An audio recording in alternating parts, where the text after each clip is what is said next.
You did good, sir.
It's a smash. Checking expiration dates, my only moderation. From broke in a shade to $1 billion valuation. Still that skinny pippin', taking Caucasian.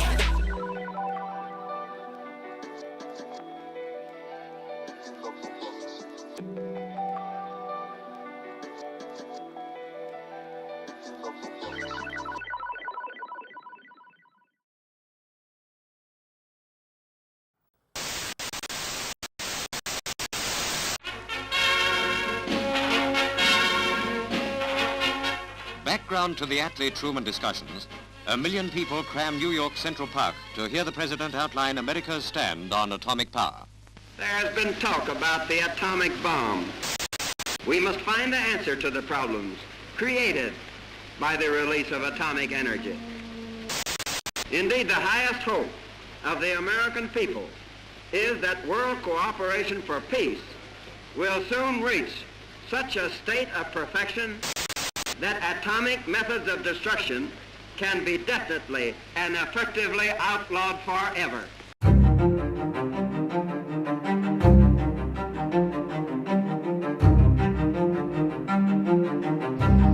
Осталось 10, 9, 8, 7, 1,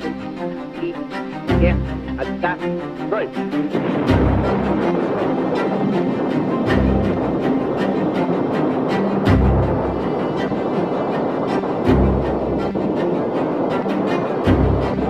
Нажатие кнопки, все спасибо сладчайшим.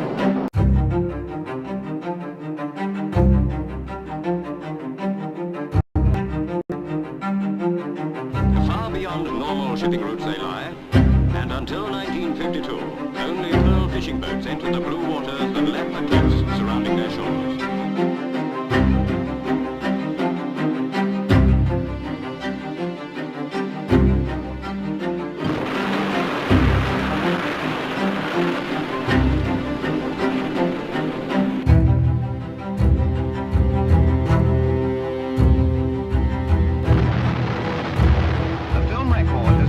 Censored by the French authorities, but this picture is impressive evidence of the bomb. The great result of the cooperation of education with research. This is another victory.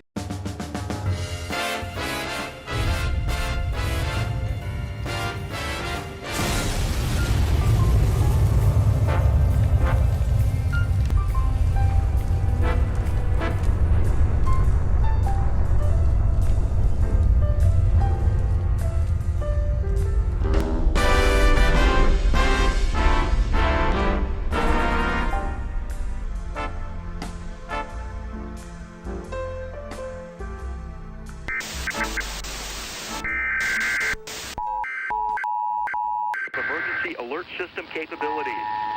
This is an emergency action notification.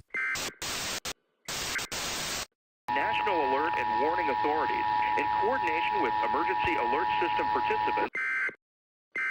My fellow Americans, as you know, our attempts at preventing nuclear war have failed.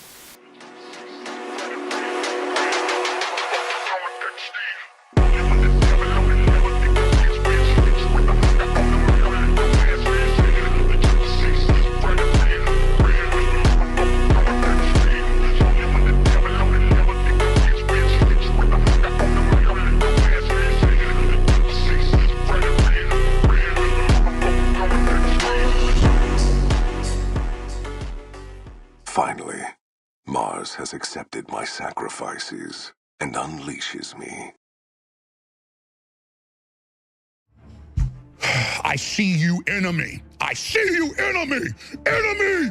Enemy! You are my enemy! And I swear total resistance to you with everything I've got. Disingenuous, fake, false, broke back, twisted, a defiler, a betrayer, a backstabber, a devil! You will pay. Yeah, you think I don't see your face, scum? You don't think I don't see you? I see you, you understand me? I know what you think of me and my family. I see you right back. You understand that? You understand that?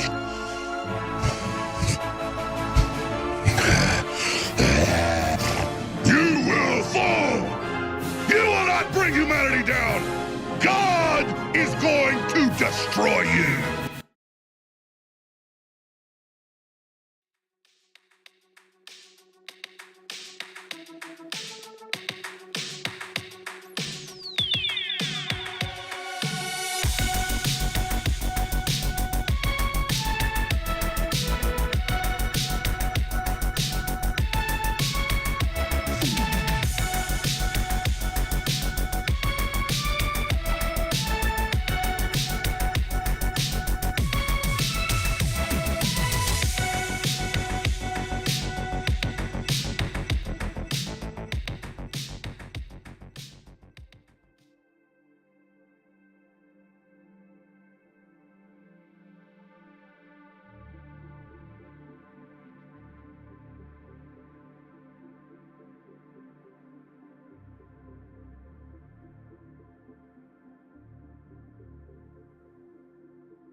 Check, check. There we go. No, my mic was on the fritz. Check, check, check. Does it sound low or does it sound normal?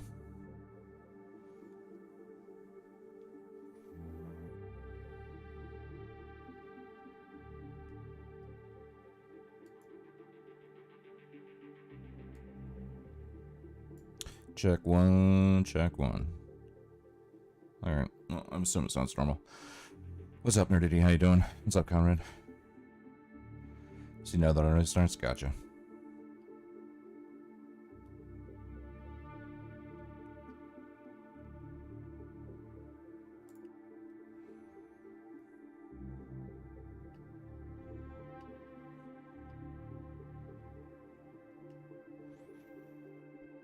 No, what's up, Mida? Asmongold's video on the Minnesota assassination was hands down the most brain-dead, retarded take I've ever seen. I gotta watch it then. I gotta watch it then. Oh man, I have to watch that. Let me get that into the pipeline.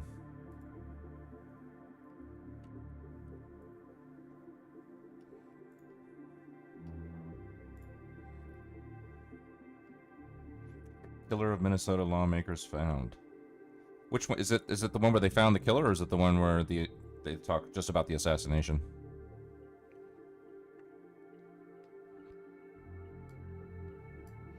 Small static? Hmm.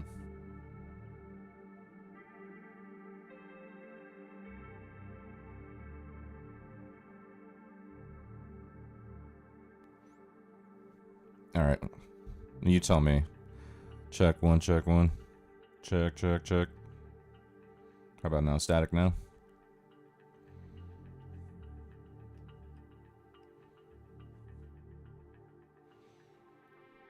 All good? Cool. Appreciate it. I saw you were on Nonfon earlier today, right? What were you guys talking about?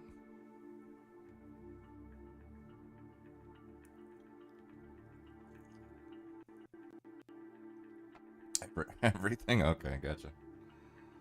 Cool.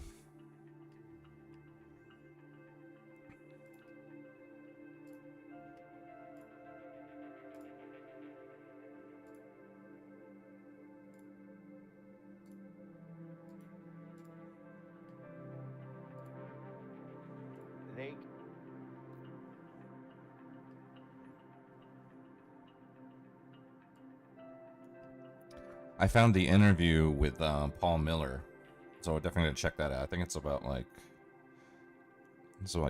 45 minutes long, something like that. But Paul Miller is that guy that is he's the Joker Nazi on Omegle. He dresses up like Joker and Mr. Incredible or whatever that guy's name is, or it's on the content list. Well, might have said that Asmongold's take on this Minnesota assassination situation was pretty brain dead, so I think I have to fucking watch that. Gypsy Crusader, yeah, exactly. So I have I have the interview with Gypsy Crusader. There was a Colin Tomlinson thing. I think that's his name, right? No, Connor Tomlinson.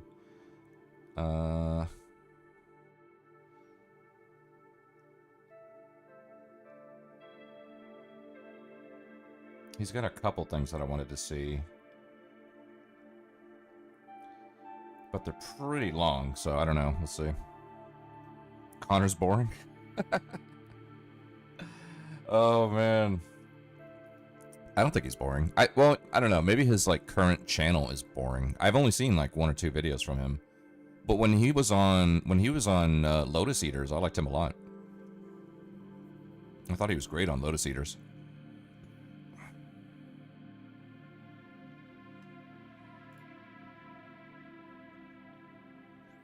Why did he leave? I don't remember. He had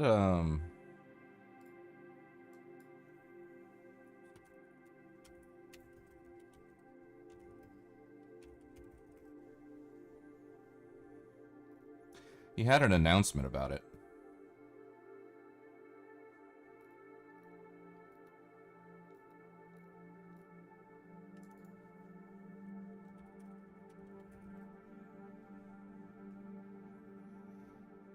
I don't know. I remember I saw the announcement, but it was a while ago, so I don't remember what he said. But I think he just wanted to go in a different direction, wanted to do his own thing.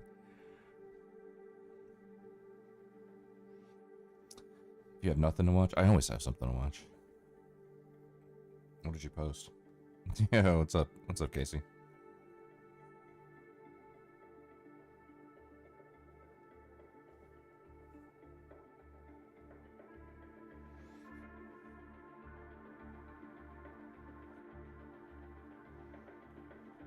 Oh my god, dude. Did you fucking post this? Dude, this is a fucking... Dude, you literally posted an hour video that's a lecture with a PowerPoint, dude. Are you serious, dude? Is that what this is? Literally, it's a literally 1 hour video that is a fucking...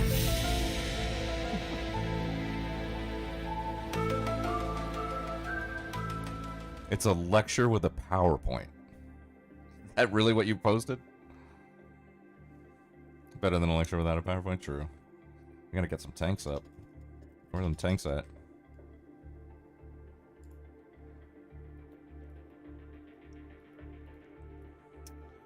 Where are my tanks at?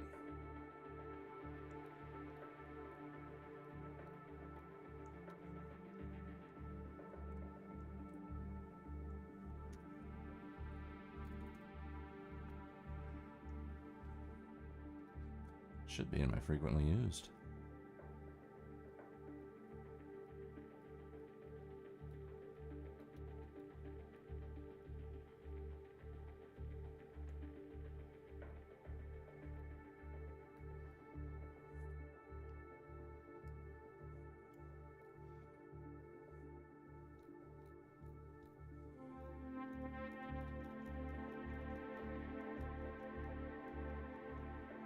What's up, Evan?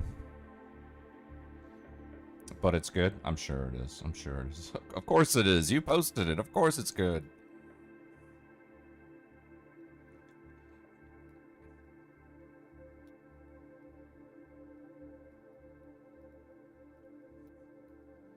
Why can't I find the Casey tank?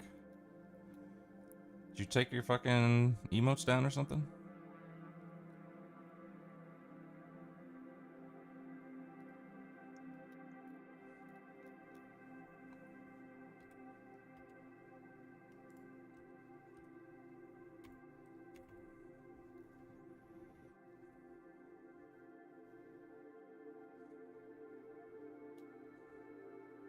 Casey seen the Germany lecture from this professor and he loved it? Okay.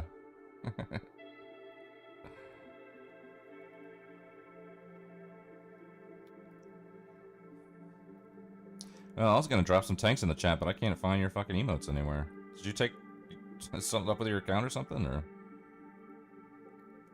or maybe I have to like re fucking Amazon Prime or something. Although it's usually still there, I just can't select it. I probably just have to re-Amazon Prime.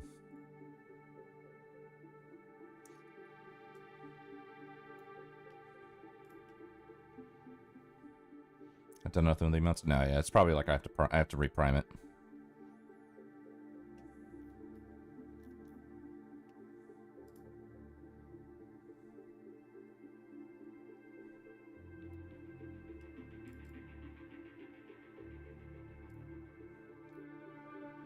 What's up, Gran?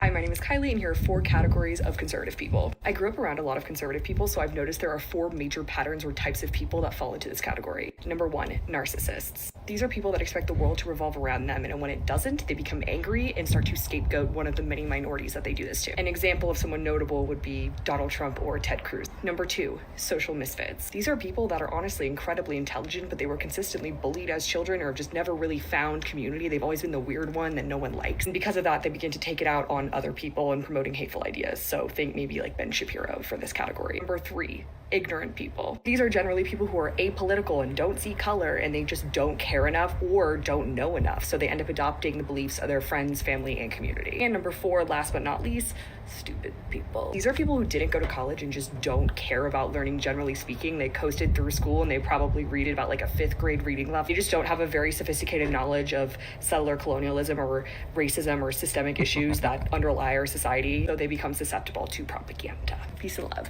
Hi, my name is Kylie, and here are 4 categories. I really hope Democrats like elevate people like this. I really do. I hope she does. She pulls like a David Hogg and gets like a seat on the DNC or something. That would just be fucking chef's kiss, bro.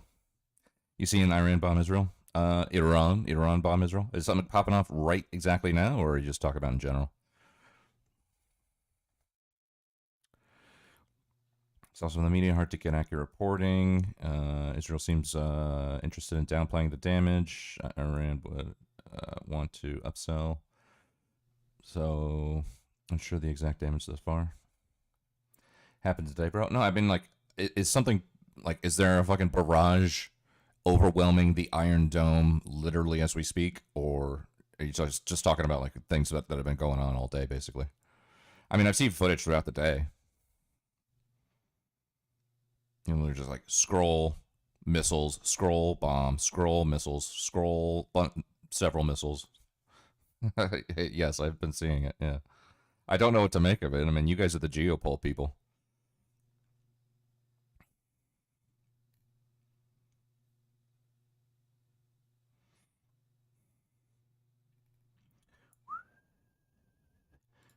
I apologize to your family viewers, and I'm cussing here, but we're not putting this out over the satellite or over radio or TV. We're posting it at band on video, and at the end of the day, you know what? be offended by me saying, fuck you, Bill Gates, and fuck you, Klaus Schwab. Good or bad. But how bad are the people injecting children with deadly goddamn poison that's killing them? What are you going to do about that? I'm asking you right now. Lower IQs in our children. Massive bacterial pneumonia, killing kids all over the country.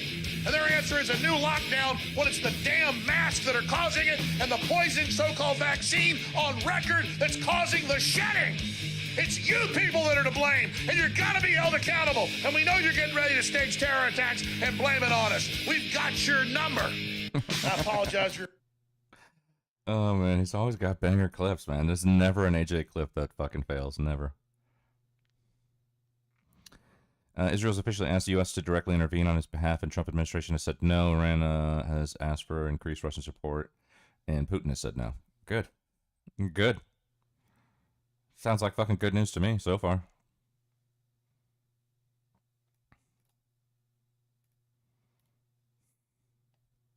Speaking of which, I think actually, Daddy Fuentes talks about this right here. If the Israelis prevail and Iran falls, we are talking about an era in history where Israel dominates the entire Middle East.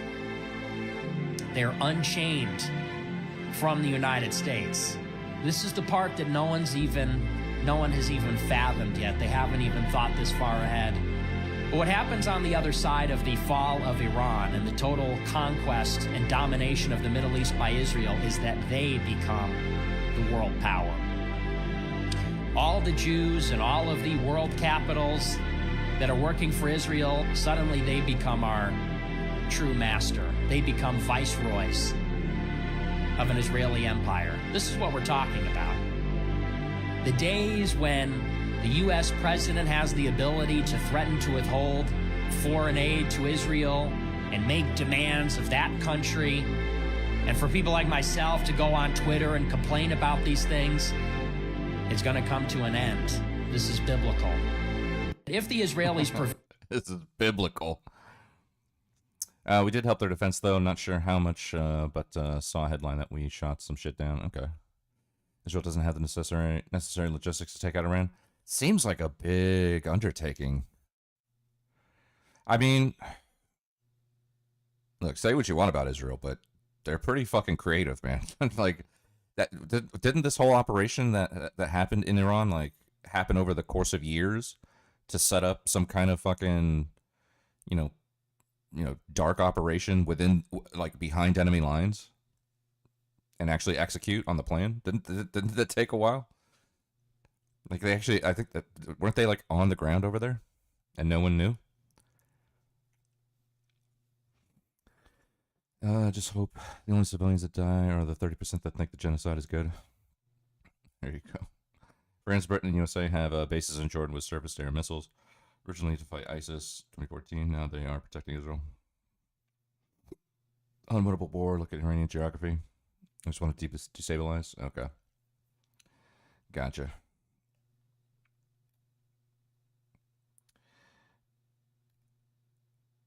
Gotcha. They are tracking everybody that criticizes Israel, everybody that interacts with somebody that's criticizing Israel, and whether you're on a visa or not, whether you're a citizen or not, whether you're brown or not, Christian or Muslim, they're putting you in the Palantir database. They're putting you on the enemies list. You don't see a problem with that? A Muslim is being deported for criticizing Israel, and people go, that's fine. I'm going to support that enthusiastically because I'm not a Muslim on a visa. Okay, so do you not see where this is going to go? Surely, certainly, law enforcement and surveillance tools that were created to spy on Muslims have never been used against right-wingers. That's never happened. You're telling me that law enforcement and the intelligence agencies are going to bypass the Constitution and infringe on the civil liberties of Muslims in the name of terrorism, and you think they might eventually use that against right-wing extremists? That's preposterous. That has never happened before. Oh yeah, except that's exactly what happened after January 6th. That's exactly what happened during COVID. That's exactly what happened after Trump got elected the first time. They are tracking everybody that criticizes Israel, everybody. No one's talking about their genocidal bombing. Iran. Real. Don't get the point that Iran has to strike ethically when Israel's committing an act of genocide. I don't know, man. The rules go out the door when you talk about that fucking that part of the world, man. I don't expect anything fucking ethical to happen from a war planning, strategy, and execution perspective. And we're talking about, and it's not just Arabs, because I'm sure all kinds of people do this over there, but we're talking about people that strap bombs to their chests and walk up to checkpoints. I mean,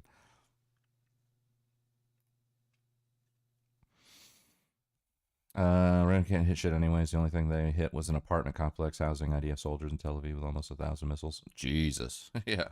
Was it because of their, like, technological incompetence, or was it like an Iron Dome thing?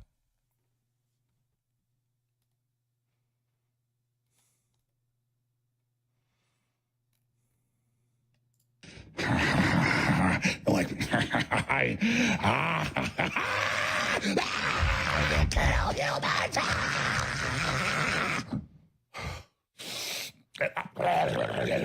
And I'm just telling you, they're going to pay. We're not going to sit here and take this crap. You think I'm a doormat for you to piss on, you little rat? You little piece of crap? Like, oh, man.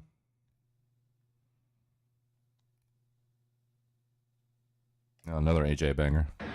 We cover real info. We don't play games. We're just showing people the. Oh, may I have your attention, please? For your safety, is there any bags or anything? No, there's an open border, bitch.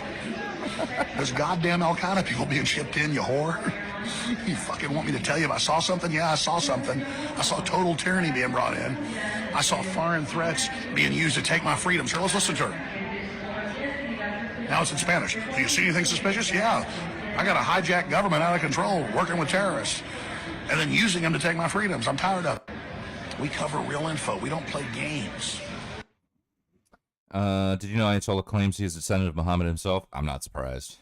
I mean, whatever. I'll take your word for it, but I mean, you know, that kind of thing, I'm just not surprised at all. Care about Iran more than I ever cared about Gaza personally, not at a GORP level, but Iran is quite a beautiful country and a great historic civilization, not that many of those in the world. Yeah, I agree with that. I saw videos today of Iranian citizens celebrating the fact that Iran got fucking hit because they're sick of. I guess I don't know what percentage of the Iranian society is like really actively against either the Ayatollah or you know, the current form of government or specific politicians or whatever. But there was like a lot of people. I saw videos of like an entire town like just jumping up and jumping for joy and celebrating the fact that Iran got hit. Like Iranians themselves, you know. Seeing propaganda. Is that propaganda? Oh man. I thought I was immune, Casey. Iranian shit lives our next level.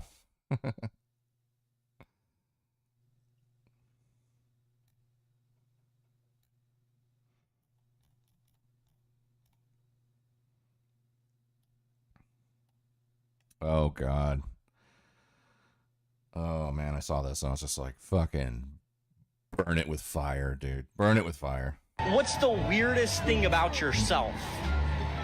I like being peed on. Okay. I wasn't expecting that answer. You asked me what is the weirdest thing about myself? I'm a femboy and I like people to pee on me.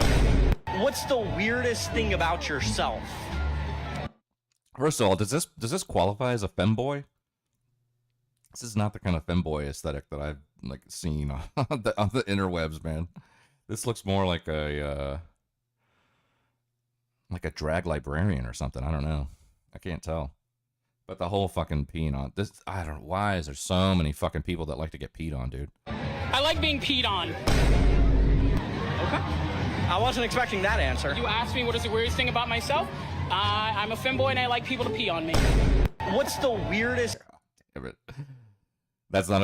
You know what I was gonna say, mine. Like, what do we think here? And then I knew you were gonna say that. I knew you were gonna say that. Strikes turned acres of residential areas into Gaza-like landscape. Okay. So wait. So okay. So the videos that I've seen of what seems to be Iranians celebrating the fact that they got hit is that's made up. That's fucking fake news.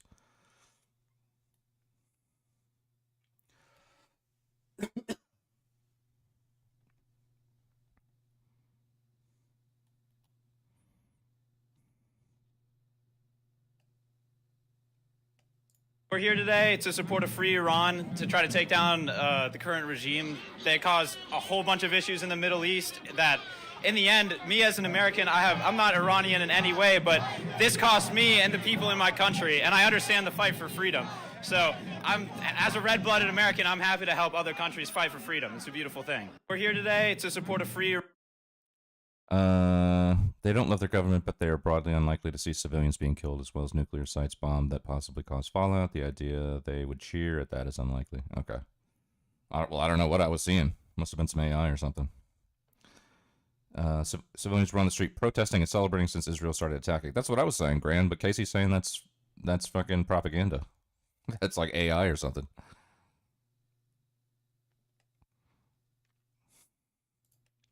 Iran has hit, but they're firing, like I said, I think the better part of 1,200 missiles in the past 5 days, and I think there's a total of like 78 strikes have landed. Israel's downplaying it, but it's like we're going to just sell them more ammo to continue shooting shit down. Yeah. Sell. Sell. Yeah, Casey wants proof. Casey wants proof, Grand. Send your proof over to Casey, bro.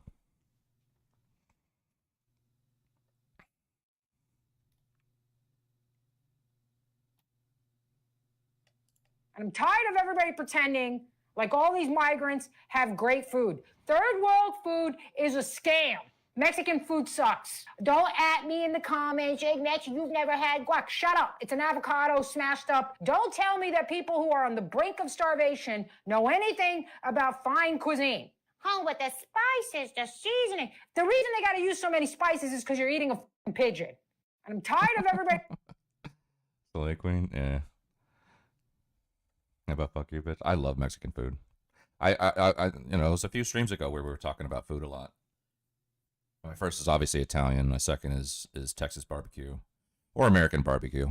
I think, you know, I mean, I would prefer Texas, but any American barbecue is definitely like my number 2 food genre on the list. And then the third is a toss-up between Mexican and French. And they're so vastly different. They're so different, but it's hard for me to decide which one I like better.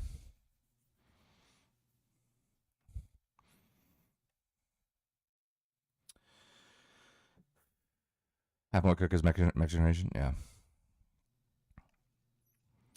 You want proof for seeing pro-government protests and anti-Israel protests, which took place in Iran since Israel started bombing? Yeah, that's exactly what. Grant, I think you and I probably saw the same videos, and Casey is just asking for like some kind of link to that. Authentic British cuisine is top notch. I don't care what anyone says. I mean, I've only had inauthentic British cuisine. You know, like Americanized versions of, you know, fucking English breakfast or beans on toast or whatever. I don't think bangers and mash, things like that. I've only had Americanized versions of it. And I would crush it. I would crush British food. I don't care. I know it has a reputation, but they do have a lot of cool stuff over there. I just wouldn't consider it like a top 5 thing for me. Maybe, I don't know, maybe top 10. Maybe it's like number 9 or something. But the thing about British food is that it's like, it's not, it's comfortable. It's not innovative. There's some great restaurants in the UK, don't get me wrong. But just like, you know, traditional British food is very just like comfort food kind of stuff. Lots of like thick meat pies and shit like that. I misunderstand. I didn't say anti-government protest occurred. No, I thought you did. I thought we were talking about the same thing. What I was talking about was videos of Iranians in Iran celebrating the fact that Iran was getting attacked. That's not what you were talking about, Grand? Korean food videos? No, we got stuff. We got some other stuff to look at. I'm not going down a food rabbit hole just yet. The goal is to scare them. Everything they're trying to do with the raids, with Project 2025, none of this matters if there's not enough officers willing to do the job for them. The longer these protests go on and the more intense they get, the more unpopular it'll be to become a police officer, as less and less people want to sign up to get rocks thrown at them. They're more scared than ever that they're going to get doxxed. They're more scared than ever of what might happen to them at a protest. If nobody wants to sign up, then there's nobody to do these raids. The goal is to scare them. Okay.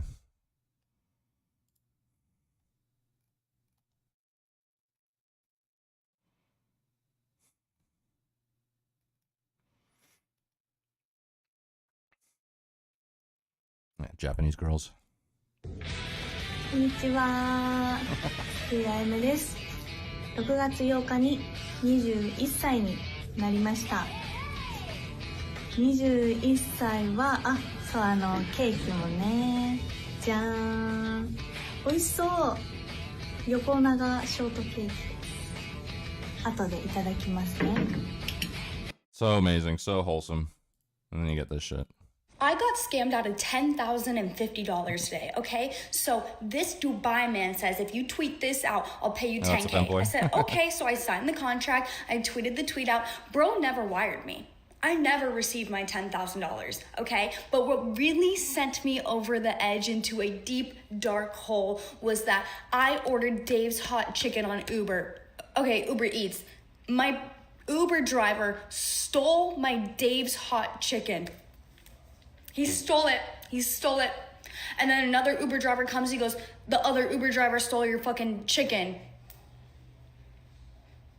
Yep. Down $50 because I couldn't get in contact with Postmates because everything's a fucking robot. Down $50, and then 2 hours later, I made fucking $78,000 on OnlyFans for 1 hour of work.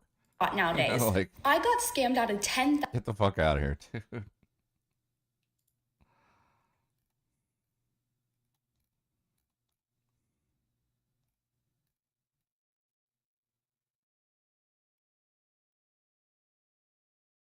I'm a medical doctor. I work sometimes 100. I bet life must be easy for her being a sub 70 IQ.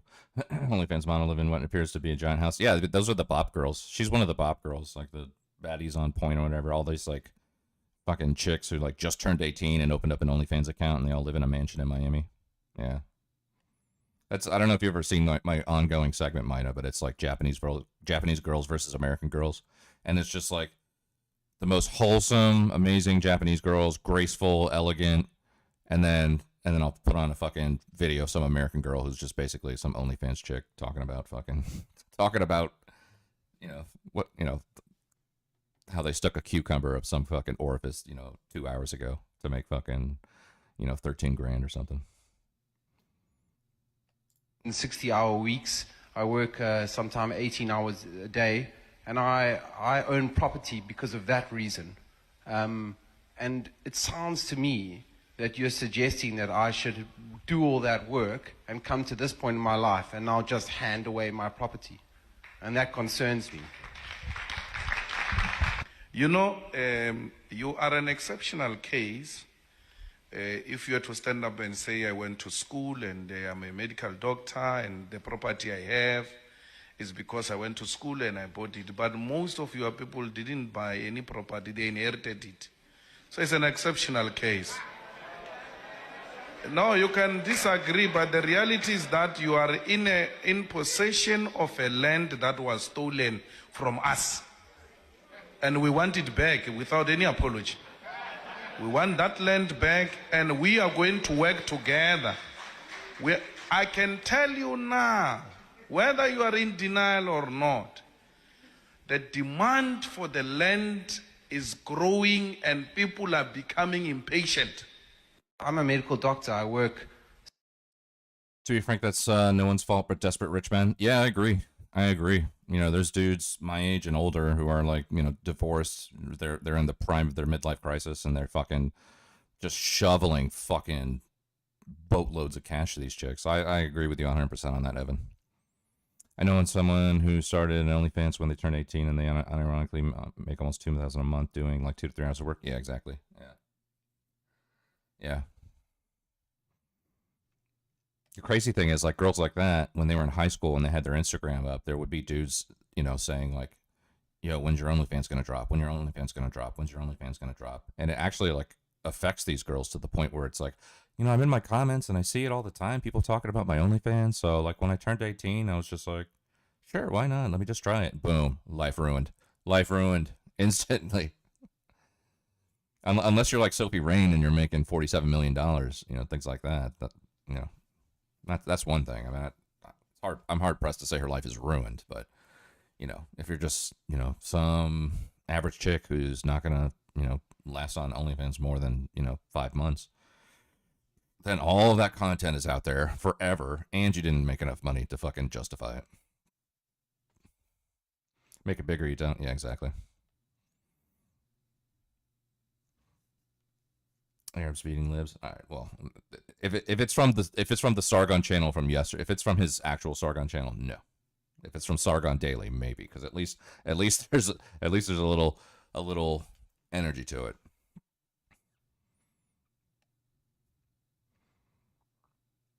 Hey, I'm posting a video. It's this 1 hour lecture with PowerPoints.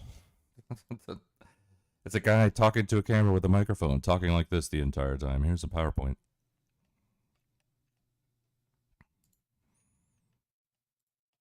I want to see what Maida was talking about this Asmongold take on Minnesota. Sargon Daily. Where is it? I'm assuming it's not the one where they talk about the assassin. I'm assuming it's the first one. So... Yeah, Minnesota...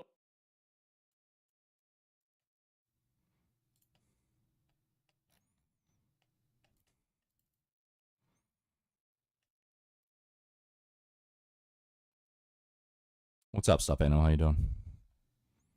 I remember when this started with Periscope, of course. It's before that, MySpace. Yeah. More chance you make 1 million on OnlyFans than by doing conventional jobs. I mean, maybe, but I mean, you know. Then you're fucking naked on the internet forever. You know, 300 years from now, your naked pictures will still be on the internet. You know, 300 years from now, your fucking naked pictures will still be up, bro. Fuck that, dude. Let me know if this is the one, Maida. Legislators targeted in shootings. So not only was so they were killed now, actually. Okay, because they were shot earlier. It wasn't defined whether they had died or not. So Democratic House Speaker Marina Melissa Hartman and her husband were killed in what was described by state officials by a politically motivated assassination in Brooklyn Park. Another lawmaker, Senator John Hoffman, and his wife were shot but survived. Oh wow! So well, I didn't even know this. So I think guys won't care as much if a long time has passed and you stop doing it. It depends. You know, are we talking about, you know, a divorcee who's dating when she's, you know, 55? And it's like she's you know, she's in the market for like some, you know, 67-year-old dude? Yeah, probably not. They probably won't care.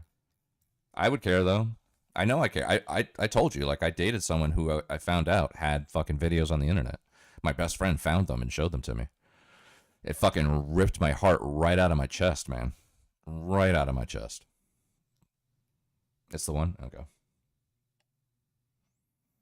Dated an OnlyFans school, it doesn't matter to me. Yeah, I wouldn't do it. Different strokes, different folks, Evan. I couldn't do it. There's no way. Two different people. Stop at 25. I mean, what? Yeah, I'm sure there are. I don't know, man. There are some guys out there that won't care. I'm just not one of them. You know, it would definitely affect me. In Minnesota were shot. I mean, as someone who actually fucked an OnlyFans model, it doesn't bother me. Like, dudes are paying money to jack off to what I get for free. It's a real power trip. Well, okay, whatever. You know, everybody's got their own. You know, they got their own flavor, right? We were even talking about Bad Bunny yesterday, and I was getting fucking crucified for my whole. I just can't help myself with fucking, you know, chicks with dark hair, nerdy, you know, the nerdy chicks with dark hair. That's right down my lane, bro. And then Bad Bunny comes up and it's like, you know what? I probably still would, man. She's like, she fits the mold, you know. If I didn't know it was Bad Bunny, I'd be like, yeah, probably. Everybody's got their own thing. I couldn't date an OnlyFans model. I couldn't date someone who did OnlyFans. Just I can't.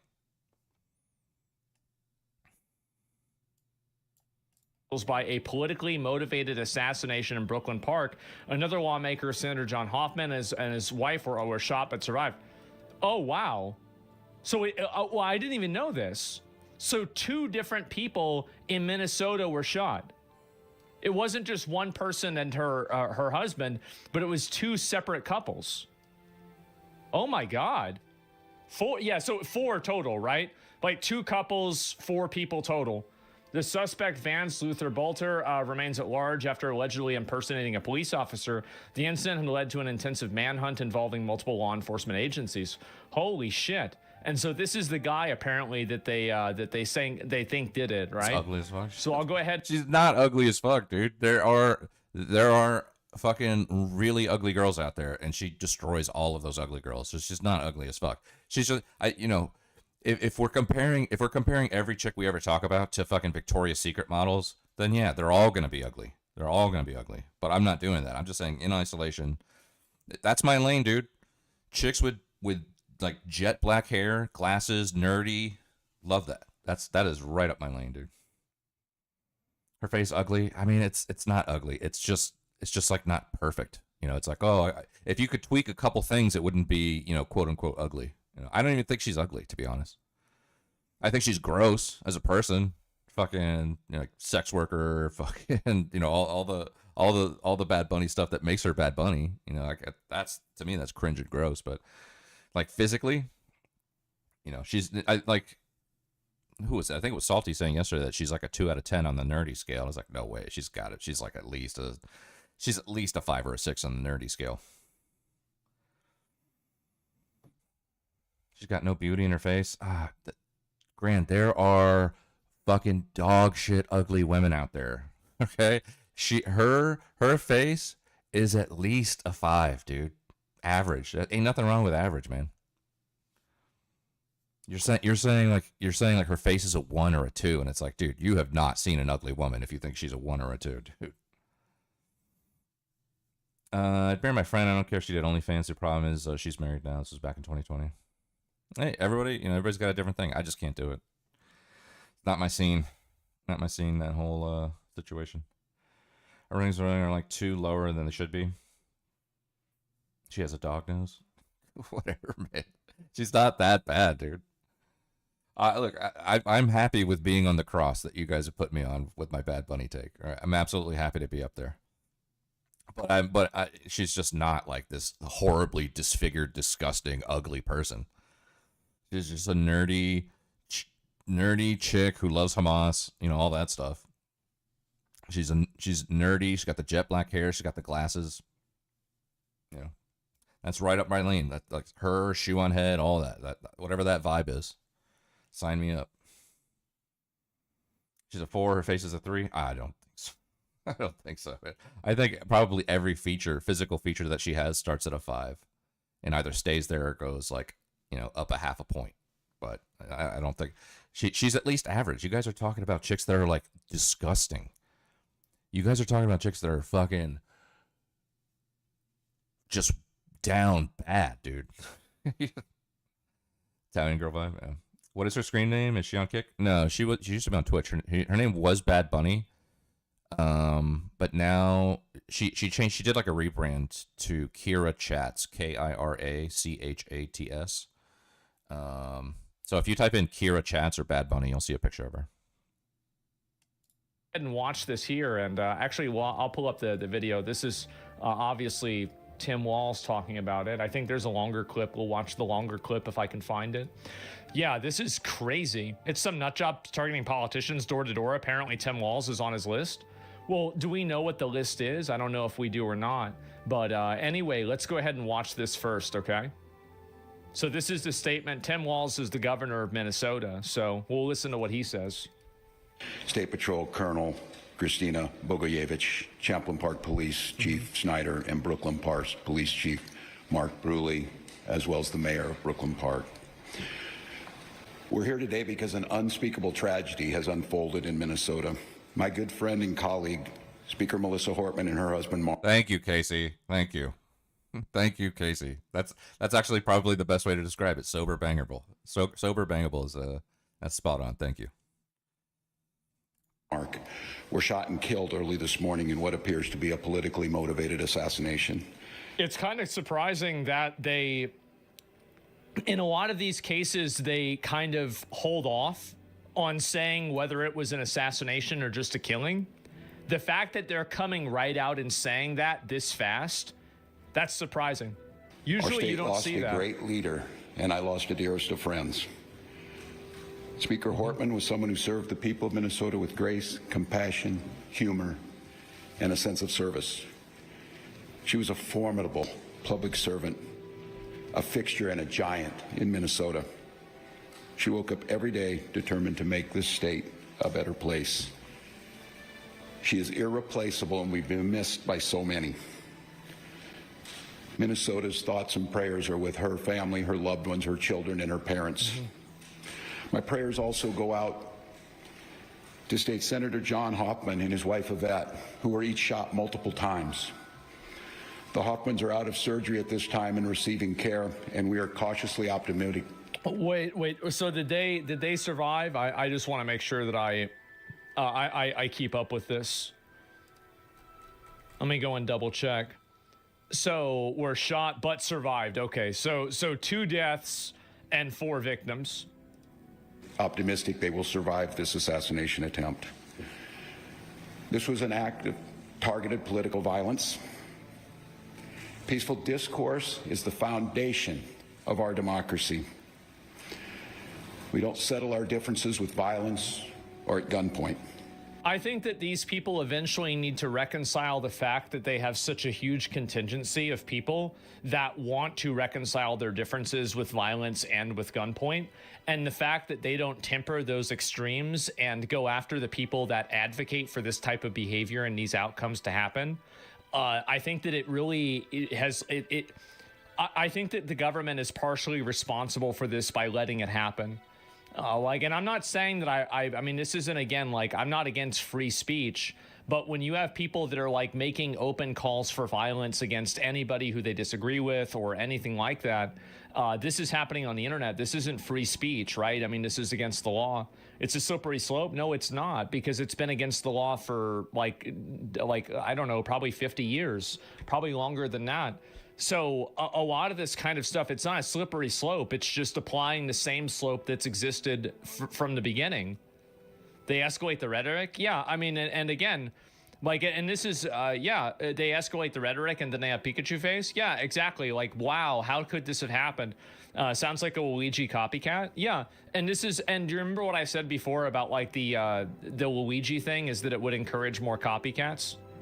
It's actually I think anybody that was like supporting or promoting like any of that free Luigi stuff, they should, I mean, they're obviously not responsible, but like they did contribute to the climate that people like this think makes it okay to commit this violence, because they venerate and they support and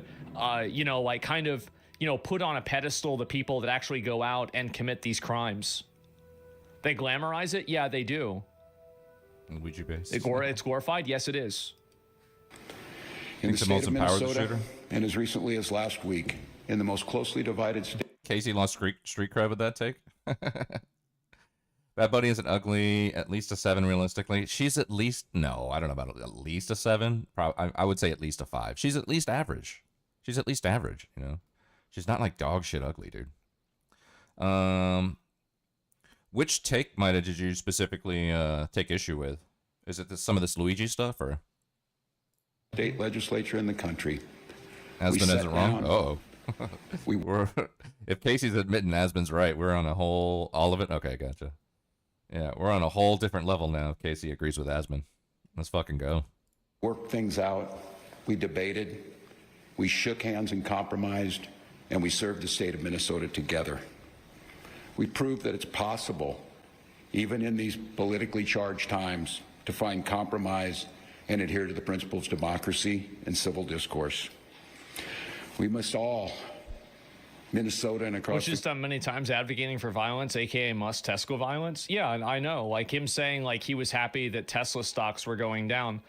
The big reason why Tesla stocks were going down is because Teslas were being burned en masse, and there was a huge amount of people that thought that it was okay to do that. So like, this is the exact same guy that said that. So whenever I see him acting like, oh, this is such a tragedy, it's so sad this happened, he did not advocate for violence.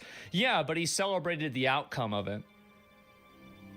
And I think that that should be discussed. These things don't happen in a vacuum. Country stand against all forms of political violence. At this precipice moment we're on, this tragic act here in Minnesota should serve as a reminder to all of us. The democracy and the debates in the halls of Congress, in state houses, in school boards, is a way to settle our differences peacefully and move society to a better place. Yeah. We're collaborating with all local, state, and federal agencies on a full investigation. We're committed to keeping Minnesotans informed as the situation continues. You also have Freud protesters I on assure Wild. you that those held, those responsible for this will be held accountable. And each and every one of us are committed to making sure that a tragedy like this never repeats itself in Minnesota or across this country. I'd now like to turn it over to my... Yeah, I mean, again, I get what he's saying and everything, and yeah, I can see that, but he has unfolded in Minnesota. Yeah, this is the stuff that I had already seen before. And so they shot this person. Stop talking wild and saying crazy shit. Call violence is whenever it happens, maybe. This is on Democrat politicians for their rhetoric. I think that, I mean, I wouldn't put the blame on any one person. You know whose fault this is? It's this guy's fault because he's the one that did it. Like what I'm talking about is an environment and that like how that environment has made things worse. But ultimately, whose fault is it? It's this guy's fault because he's the one that did it. Nobody made him do this. Nobody, you know, like explicitly guilted him into doing this probably, right? He was the one that decided to go door to door impersonating a police officer and trying to shoot people. So that's what I would say. The words are hollow when you celebrate burnings and riots and you don't call out people being violent. Yeah, exactly. And so anyway, and this is just who they think it is, right? It seems that way. It seems, and this is what's very weird. I'm told by police source in Minnesota, the suspect is in the shootings is the state lawmakers, is Vance Luther Bolter. It appears that this is the same person who was appointed to the governor's workforce deployment board in 2019 by government walls. He appointed he appointed to the government workforce deployment council in 2016 by the then government. So this guy was in government in general, right? I mean, I don't think this means like Tim Walz like condones this or anything like that, but it's very weird. Let's see what this is. And so this is the reason why people think that the guy shot her. And I'm not sure why he shot her at all. I mean, I don't think anybody knows. So she was shot and killed. She broke down in tears in front of cameras after siding with Republicans. She was the lone Democrat who voted to cut healthcare access for adult illegal immigrants. I did what leaders do. I stepped up and I got the job done for people in Minnesota. And so this is her talking before any of this happened. I know that people will be hurt by that vote, and we worked very hard to try to get a budget deal that wouldn't include that provision. DFL Speaker Emerita Melissa Hortman emotional following the House's adjournment from a special session Monday. Hortman was the lone DFL lawmaker to cast a vote to cut Minnesota Care access for undocumented immigrants. It's a move she made with a heavy heart. I did what leaders do. I stepped up and I got the job done for the people of Minnesota. The bill was deeply unpopular with members of the DFL caucus. No members surprise have there. repeatedly expressed frustration that the bill was part of a compromise, one that would ensure the necessary GOP votes to pass the rest of the state budget. We are tremendously disappointed and gut wrenched at this decision. What are you wearing? At this compromise that compromises our communities that are most vulnerable. Hortman knows she let down her own caucus members with the vote. They're right to be mad at me. I think some of them are pretty angry. I think that their job was to make folks who voted for that bill feel like crap, and I think that they succeeded. I think that that's exactly what happened, and I think that in trying to make them feel like crap, I think that they've also emboldened people to think that they are crap and then to justify violence against them. I think this is what happens. It is, and she made the right vote. I mean, in my opinion, like, this is just what I think. I think you should give them health care and then deport them. Like, make sure that they're in a stable state. Like, and the reason why, like, this might sound like, this might be a diversion from what I usually say, so it would be confusing to people. Let me explain why. No, let me explain why. Listen and just pay attention. Every person who works in the medical field takes what's the Hippocratic Oath, which is to do no harm. And I think that telling people that they have to turn away healthcare from a person in need who is actively, like hurting and unhealthy, I think that's a violation of their Hippocratic Oath. And I think making them do that is an unethical and an immoral thing.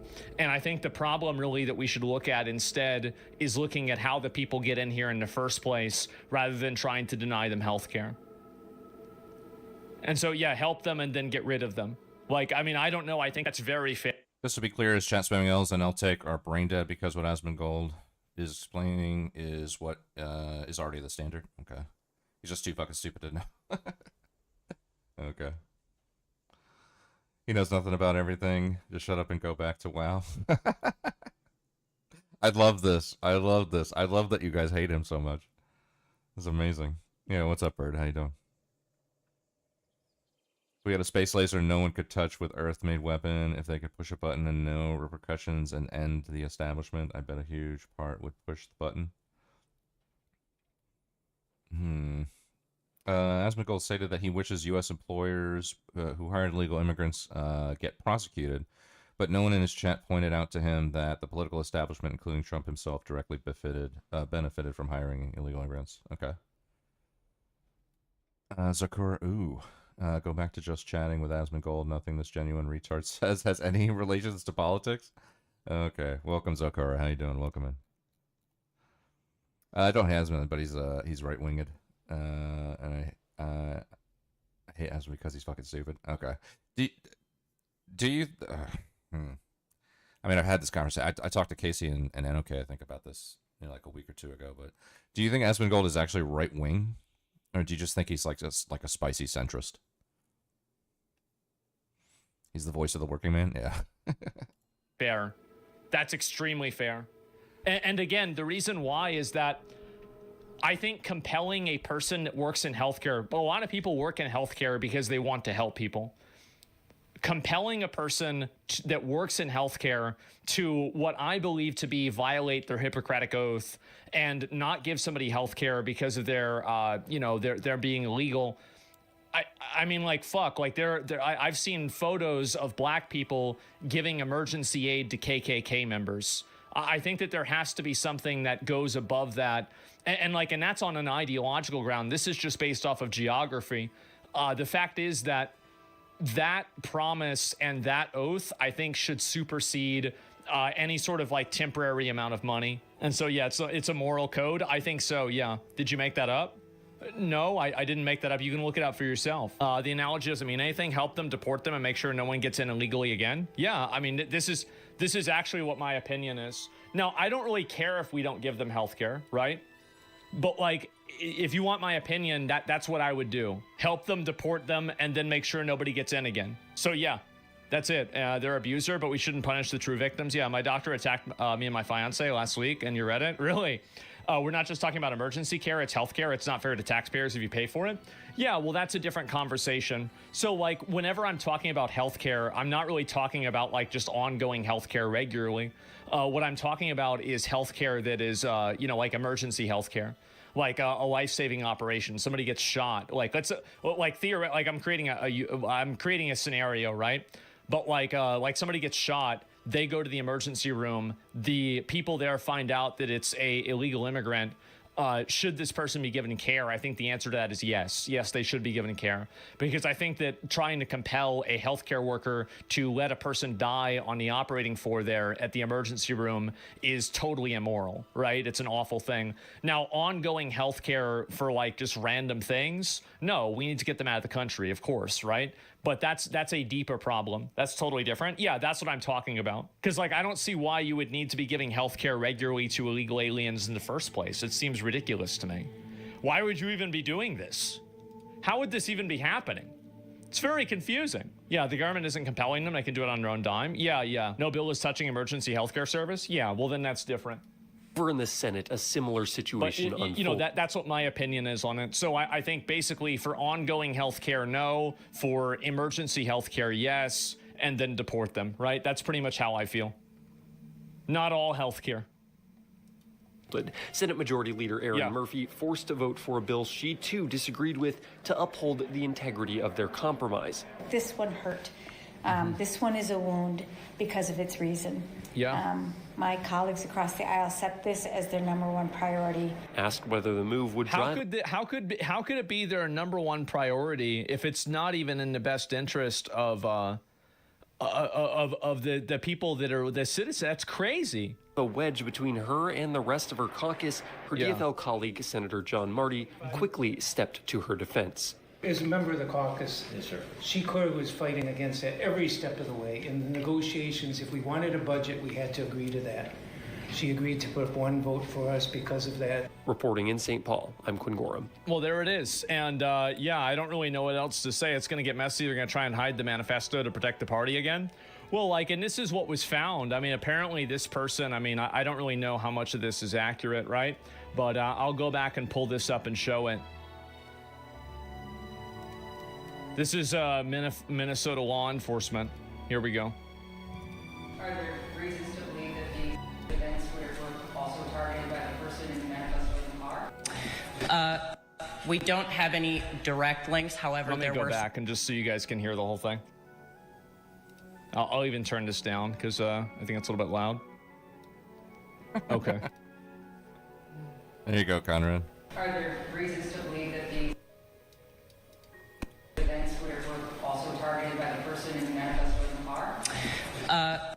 We don't have any direct links. However, there were some flyers that said no kings within the suspect vehicle. And as we know, the planned events throughout the state of Minnesota today is a no kings event. And so the reference materials that were inside of the vehicle that we saw, we have no understanding that any of the no kings events would be targeted, but we also find it of interest to the public that these would be in there, and we want to alert everybody until we do that. Because this is such an active investigation with information not knowing right now, we feel it's an obligation to all of you and the public across the state of Minnesota to alert you of it, and that's why the colonel made the notation of recommending people don't go today. But the individuals are not in custody yet, and so we want to make sure as that very active manhunt is underway and continues, that we make sure that we're sharing that, and that's part of why we're making the recommendation. As to the investigation and the list, we are working through that now and talking to individuals, and we'll continue to.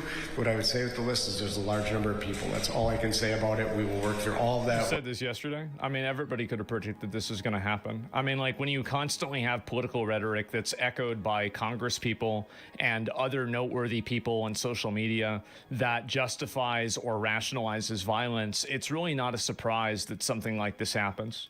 The motivations of this are to provide that as you can. This is really a public safety announcement for everybody so that we can make sure people are informed and make safe decisions throughout the day. This all started, I think, with Luigi. I think this was the first time that it happened. And then when people saw that Luigi got a lot of positive feedback and people were happy about it, then right after that, I feel like you started to see a lot more of this violence happen. And I think it's very, very problematic, extremely problematic. Ooh, let me see what this is. This is some more of it right here. So basically, the guy is a left-centered Luigi. I mean, we're not sure about him being. I mean, like it's very odd that it's already decided that it's a politically motivated attack. and this person just happened to shoot the only Democrat that voted against a bill that every other Democrat voted for.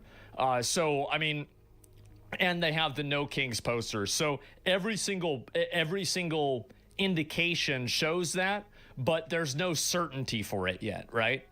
So can you say it one more time? So you were just going to proactively check on Speaker Emeritus Corkin, and then police there encountered the gunman or someone with a gun and exchanged gunfire. Can you just go over that one more time, please? I mean, that's crazy, Grant. Like, if do you mean that ironically or unironically? If there's somebody out there that really fucking has a fucking hard-on for Asmongold so much that he'd fucking do something like that. That's ridiculous, bro. Trump single-handedly preventing World War III? Base, yeah. Why the fuck are the Chinese helping Iran? That's crazy. U.S. government must have approved this somehow. Unironically, that's crazy. If there's some fucking Luigi out there that's gonna fucking, you know, pull a fucking Luigi on Asmongold, that's a fucking nut job, bro. That's a fucking nut job. I can. Good morning, Police Chief Mark Bruley, Brooklyn Park Police Department. The question is, how did we get to Representative Hortman's house, and it was proactively or not? I'm sure they did. He lives in Austin. He said it. He said it before. He lives in Austin. I just don't know, like, if people know his address or anything.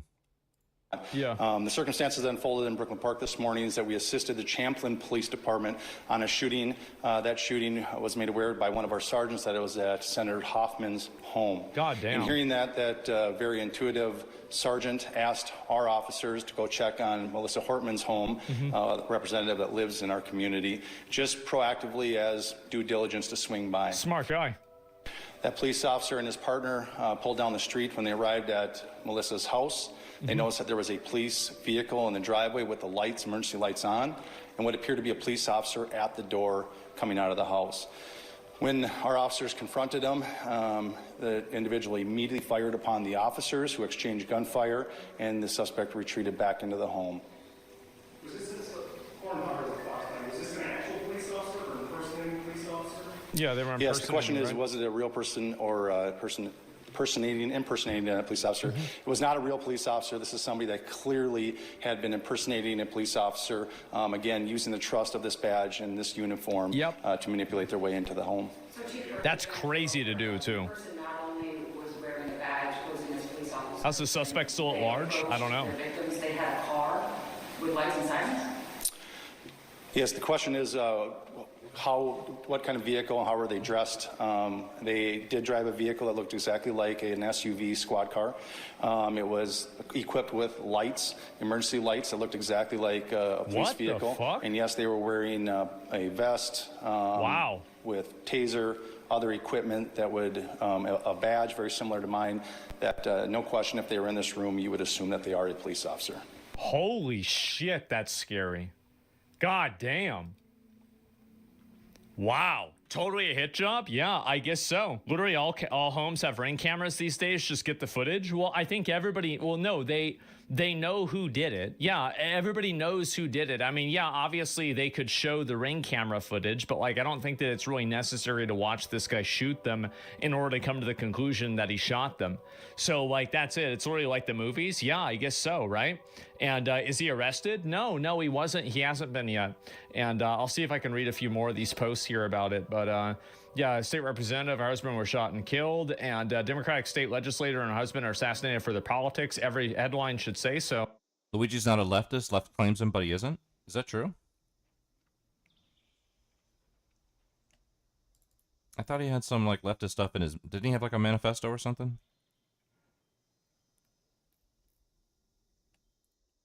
Melissa Hortman was a Democrat, murdered for being a Democrat. Say it clearly. This is political terrorism. I don't know. I mean, it's very uncertain why. I don't know, like, why the other group got killed either. Another lawmaker, this is another person here, John Hoffman. Is this person a Republican or a Democrat? And he's also a member of the Democratic Party. So did he vote again? I don't know. I mean, she was murdered for switching sides. Yeah, but her being murdered for switching sides, that argument becomes less valid. And I believe that immediately less when somebody else was also shot who apparently did not. They both voted against it. Oh man, they were both against the bill for that reason. I don't know. I'd have to go back and find and see it, because I like literally people. I don't know how. I always get very confused by this whenever people do this on the internet, where so many people are so adamant about a definitive fact, and people are just spamming opposite answers. Right? It's like, how do you even find the information that says the opposite? I don't even know. So, yeah, me when I spread misinformation, I guess so, right? But I guess, but I have no idea. Quebec Hochschild represents swing districts. I assure you Tim Walz doesn't appoint right-wingers to office. Yeah, definitely. Just read some actual news, get some information, spread misinformation in your chat. Well, we're trying to figure it out ourselves right now. And oh no, this isn't a person. No. This is you don't care about misinformation. You're just mad that I'm saying things you disagree with. You're banned. Anyway, so what was I saying before? So let's see what this article is and what this is. Yeah, I mean, again, I don't know why people do that. It's a very weird thing that people in chat do. This is generally the way, and I repeat myself with this a lot, so I apologize. People have heard this before. But like, if you come into my chat to argue with me and fight with me, you're probably just going to get permabanned. I don't like arguing and fighting with people. I don't like people who are rude to me. And so like, if you're rude or you argue or you fight or you're in any way, shape or form just unpleasant, you make my stream more unpleasant, then I'll just ban you. That's it. I don't want to deal with it. I don't think I have to. I shouldn't have to. And so that's it. The killer was liberal. They're spinning the narrative. Well, nobody knows what happened. Like, but do you see my confusion here immediately whenever this person also got shot, but apparently he didn't vote against it? Or sorry, yeah, he did not vote against the, what do you call it, the illegal immigrants, right? Getting the stuff, yeah. So I'm not sure. The killer was a liberal? Yeah. Strongest free speech enjoyer? I'm not a free speech enjoyer. And also, my stream isn't the First Amendment. Sorry to say, guys. And, you know, Twitch is not the same thing as the government. And Homer, thanks for 5 subs. I appreciate it. He was there. There's a difference between a rude argument and civil discourse. Yeah, definitely. And there has to be a reason for the attacks. Yeah, I mean, the shooter's still at large. They haven't released any information about him. I'm going to scroll down and find the rest of these here, too, and see if we can get any more information about this, too. But setting it now, DFL House Leader has passed away after being targeted at their home. Oh, my God. I think this kind of stuff is going to start happening more, by the way. I don't think this is the end. I think this is actually just the beginning. What's happened recently is that we've had so many people and so much violent rhetoric, so many people trying to push out, you know, any sort of like revolutionary language, etc. This is really just going to keep getting worse. And the reason why also lefties are crashing out, I do think that right now it is primarily left-wing people. I mean, it doesn't... The thing is, like, if this was a right-wing person, it would be just as bad, right? It's not like it would be, it's not like it's worse because it's a left-wing person. It's just bad no matter what. But I think that there's just been a collective turning up of the temperature. And I think now maybe that members of Congress are being targeted, maybe now they'll take it seriously. Because for a long time, they've tried to play like they're above it and, oh, this isn't really a big deal or whatever. But now that people are killing members of Congress, maybe now they'll actually take it seriously. Oh, bro, what the? Okay, so apparently this is the video where they found him.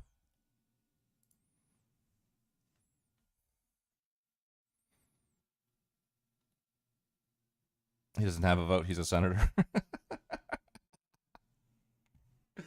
Oh, man.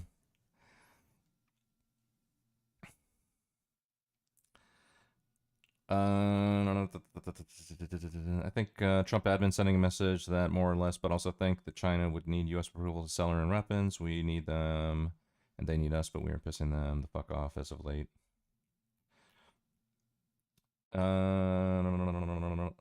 I got banned from his chat like 4 years ago for saying VTubers are weird. It was an auto ban, and I think it was a blessing. You talking about for Asmongold?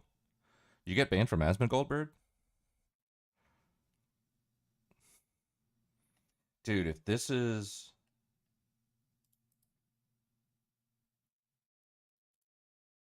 If that... I mean, that looks like a fucking... Like a Halloween murderer mask. That looks fucking crazy.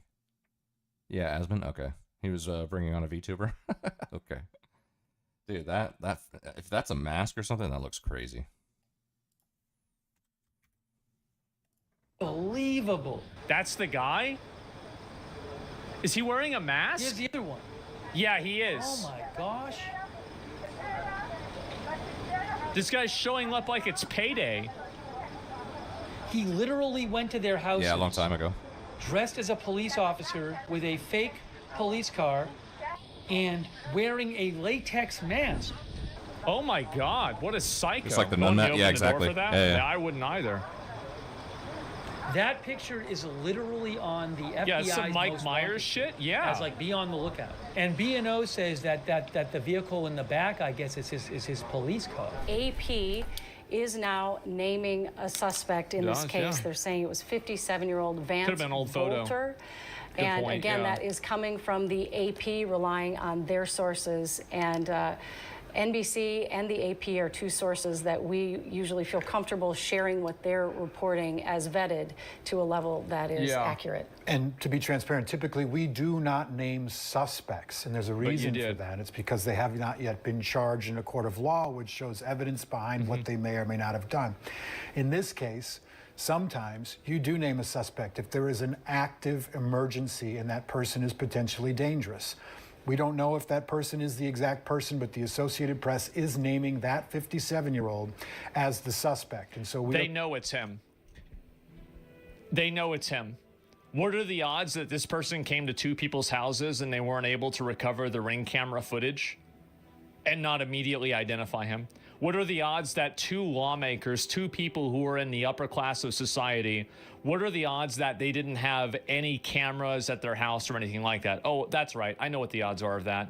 0. The odds of that are 0. They've already looked at the footage. They've already identified the person. They know this happened. Really. I mean, it's not even a question. True that. And also, by the way, like everybody else has Ring cams as well. Like, I didn't realize, so this is going to sound bad. I'll just say it. Who cares? I didn't realize how popular Ring cameras were until, do you remember whenever Miz and Mitch got in a fight? And then Mitch put out the footage? Bro, everybody has one of these fucking cameras now. They had like 2 different angles of this. And I was like, what the fuck? Just like, it's that popular? Yeah, true. Yeah, that's actually what really got me to think that, because I was like, yeah, who uses these? Right? I mean, unless you're like, I don't know, you have like a really expensive house or something like that. But get one? Well, I'm just saying in general, that's obviously like if you're a senator or a person like that, I definitely would have, of course. Probably ID'd him from his vehicle. And then that's also another good point, right? Is that there's a good chance that he had the vehicle and he was using his license plates. And so they were able to ID him that way as well. Because like somebody in that area would have had a Ring camera, and obviously the lawmakers could very clearly subpoena that and find that out themselves immediately. So it could have been stolen. You're right. It could have been stolen. But anyway, I just wanted to make sure that that's the reason why I feel like the certainty that they have with this is very legitimate. Comfortable saying that name as this possibility, but we just want to be super transparent with you as to why we do, and sometimes we do not, name persons of interest, She on her phone. perhaps suspects in shootings, until we know through multiple confirmations who that person is. The Associated Press has these standards as well. We trust that, and that's what we're going with right now. Right, and we know this is a name that has been, I'm on my phone trying to see if Explaining any it. officials have commented on this yet on social media. We know that this name, Vance Bolter, has been circulating online as other people have been, including the New York Post. That's where I first saw a tweet that said, Yeah, sure. this is the suspect. But again, we don't normally go with New York Post reporting. We will rely on AP's Holy Bolter. We are working on getting an image of him to share with you on the screen. But again, officers describe the suspect as a white man with dark hair. He was wearing tactical gear. Okay, very good. Sorry, I'm not talking to you. I was talking to the go ahead. producer live on the air. I apologize. I didn't mean to He's watching the stream. Yeah. Yeah, all right. Wrap it up, Karen. step on No, your go toes. We just want to go. Are we going out to Morgan? Is that what we're doing? That's true. Yeah. That's true, Bert. Oh, excuse me. Sammy Selena. We'll go back out to Sammy right now. Check in with her. Sammy, what do you know? Well, first of all, I just want to show you what's behind me. This is the scene of Representative Melissa Hortman's home. Investigators, they are still here. You see the flashing lights, and we have seen folks just kind of go in and out of that area all day. That's a really nice place. There are a few details of what happened early this morning after that suspect shot Hoffman and his wife, then came here to Brooklyn Park. Around 3:30, Brooklyn Park came to just check up on their lawmaker, due diligence, and that is when they found a police vehicle that appears to, at least a car that appeared to be a police vehicle, and they found a man wearing what looked like police gear in the doorway. Shots were exchanged, starting with that suspect. He got away, and police, they are still looking for him now. We do know police, they are still actively searching this area. We have seen... I'm actually surprised they haven't found him. Like, it's really surprising. I would have assumed, especially with, like, I mean, and the guy also, I mean, he's 57 years old. So it's not like this is going to be a Rambo First Blood situation either. Very quiet neighborhood this morning, this afternoon. And Mitchell, if you want to go ahead and let's take that camera off the tripod so we can just kind of show you a little bit about how quiet everything looks like right now. So apart from the occasional person maybe letting their dog out, something like that, folks are staying inside most of the time. Front doors, you can see that there's some... Yeah, look at these houses. These are really nice houses. They definitely all have cameras. Let me see if I can even check. Drawn law enforcement, they are still in the area. They definitely have cameras here. Still a very, very active door knocking situation. Police are asking people to only open their doors if it's officers in pairs of 2. That's very important. They do not want people to open. Honestly, that's a really smart police department. That's really smart for them to say that. Yeah, like, I mean, everybody, the thing is, like, I gotta say this, right, is everybody always shits on the police. I don't. I'm a huge supporter of the police. I mean, that's one of the reasons why I support police accountability. I mean, I like body cams and stuff, right? It's so, you know, the good guys don't get lumped in with the assholes. But, yeah, that's really smart for them to do that. Open their doors if there is just sense, not one smart. Officer as they are So is it thought that this guy is like a Luigi guy, or is it thought that he's just like a fucking psycho? still we got a on low the bar lookout nowadays. for that suspect. That's very important to note. If you have any uneasiness at all, you can call 911. There's certainly heavy law enforcement in the area. We also know that there are officers that have been going through this area in tactical gear as well. So they have vests, they have heavy guns, and it looks as though they're preparing to potentially just, if there is a situation where they need that, they are ready. Again, this neighborhood, for the most part, is pretty quiet. They are letting residents in and out of the area. I did spoke with one woman here. She didn't want to be on camera, but she said she woke up to lights and sirens. There were a lot of them. Wow. Again, around 3:30 this morning, she says there was an officer. Oh, so he did this in the middle of the fucking night? Is that right? I thought this literally just happened. Setting up a drone in the area. 2 a.m. He says, of course, holy that's shit, likely the I didn't know drone that. That was in the home that officers talked about, that they sent in that drone. Well, now, hey, now at least it makes a lot more sense how we got away. Like, I was approaching this all from the perspective that this was happening, like, immediately. Into Melissa Hortman's house, so that way they could clear that house and know that it's safe. So this is just a developing scene here. Again, The Do you think that's some kind of cover-up? Stay put order, No. shelter in place order is still in effect. So that's why we have such a quiet neighborhood right now. All right, Sammy, thank you so much for your reporting. We appreciate it. We'll check back. We have also been going live to various scenes around the Twin Cities where those No Kings protests were going on today, the rallies that were anticipated. Why do they think Trump is a king? Because didn't Trump get like 1 million of his executive orders the first time blocked like so many times? And I don't know why they even think he's a king. Because the parade? I mean, you're right that the optics Military on parade Trump just... There was some parts of it that I didn't take. I liked it and I didn't like it. I mean, you know, I liked that units got showcased for what they specialize in, and I liked the re-enlistment ceremony. There's a few things. Like, one thing I didn't like is like these random segues to the advertisers. Like, this section of the parade is brought to you by Palantir, the AI company that's going to rule over your life for the rest of eternity. You know, that kind of thing. I didn't like the music selection at a lot of points. I thought they could have done, like, they chose like this really kind of cheesy 80s metal kind of music that just didn't vibe. So yeah, I mean, there was things I liked and there was things I didn't like, but there weren't enough tank formations. Well, I mean, this depends. There's a shit. I mean, a lot of those tanks came from either Fort Bliss or Fort Cavazos, which is Fort Hood.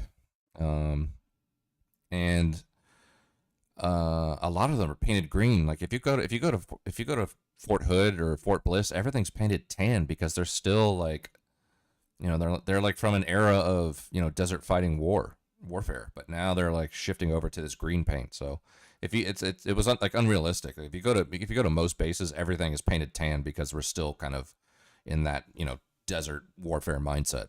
But they probably just picked the best tanks, honestly. I mean, there was times when you could hear vehicles go by and hear it like really squeaking, like squeak, squeak, squeak, squeak, squeak, squeak, squeak, squeak, squeak, squeak. And that's the reality of military vehicles. That's what real military vehicles are really like. They're fucking squeaking all the time. But they probably just chose the best ones that they could get at the time. Don't think I've ever been to a parade in my life. I mean, I went to the Thanksgiving Day parade in Chicago, not the one in New York, but the one in Chicago. I've probably been to a parade or two. I don't know.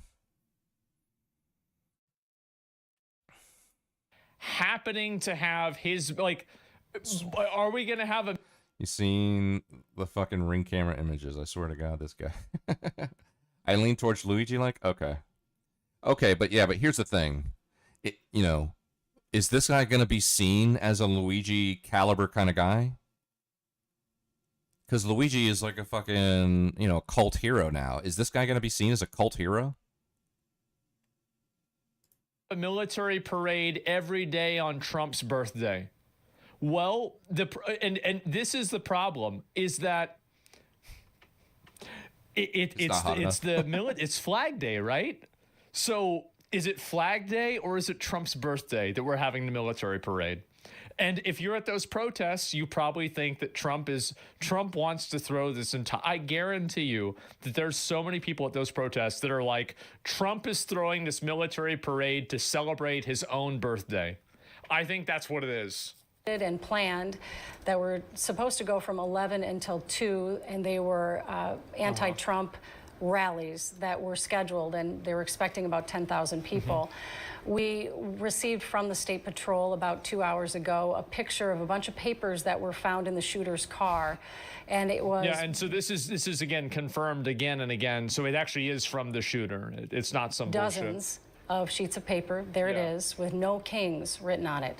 So they called a press conference and said, please cancel the No Kings rallies. Now, that obviously did not happen. There are... I think it's unfair to cancel the entire rally because of one lone retard. No, it's unfair. I think if you want to have a rally and, the right to assemble, I think is very important, shall not be infringed. Just assemble on the sidewalk and not the middle of the street. Just assemble and don't disassemble.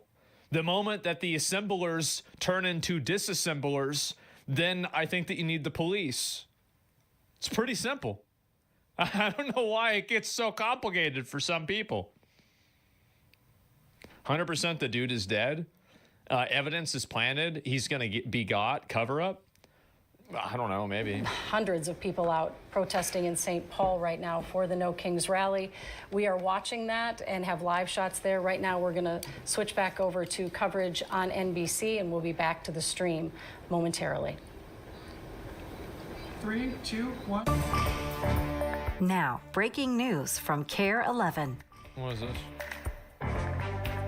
Good afternoon. We are briefly interrupting the U.S. Open with brand new information on the horrific events that unfolded here in Minnesota today. The AP is now reporting new information on the suspect in a targeted shooting of 2 state lawmakers and their spouses overnight. Yeah, Julie, in the last 30 minutes, the Associated Press is reporting the suspect police are looking for is 57-year-old. Yeah, this is just the same guy. This is the same idiot. And so, I guess we're going to have to wait and see what happens. 2 Minnesota state lawmakers were shot in their homes overnight. Democratic Minnesota State Rep Melissa Hortman and her husband Mark Hortman were killed in what officials say was a targeted assassination. Another state lawmaker and his spouse were injured in the attack. The suspect escaped after an exchange in gunfire with police. Wait, so the police tried to shoot him and they didn't even get this guy? Holy shit, I didn't even know that. An active manhunt for the shooter at this hour. Welcome to Fox News Live on a busy news day. I'm Mike Emanuel in Washington. For a reaction to the deadly shooting in Minnesota, let's bring in former FBI Special Agent Ren McEachern and former federal prosecutor Jonathan Fahey here in our Washington studio. So, Ren, what we're hearing from authorities is the suspect dressed up as law enforcement, had a uniform, had evidently a badge, had even a vehicle that looked like a police vehicle. Targeted assassination of elected leaders in Minnesota. What's your reaction to that? Where does your mind go? Yeah, this is really worst case scenario in my book, because when you think of a police officer in uniform, that's the person you can trust almost every time. And to think that they're using that level of trust to take advantage and really commit this assassination essentially is very complex. And now for the law enforcement involved, not knowing who this person is, this whole area is going to be flooded with law enforcement. They may not know each other, right? They don't know different departments, different federal agents coming in. Among Us? And there's going to be a big problem with identification. And then there's going to be a bigger problem with the perimeter that has to be set up. I could see us being a more localized incident where there were words or statements that were made that were slight jabs at each other. I don't think that's, I honestly don't think this is it's an isolated incident. I think right now it is, but I think it's going to continue happening more and more, right? It's not like it's just, it's just going to keep, it's not like this is going to be the only time this happens, basically.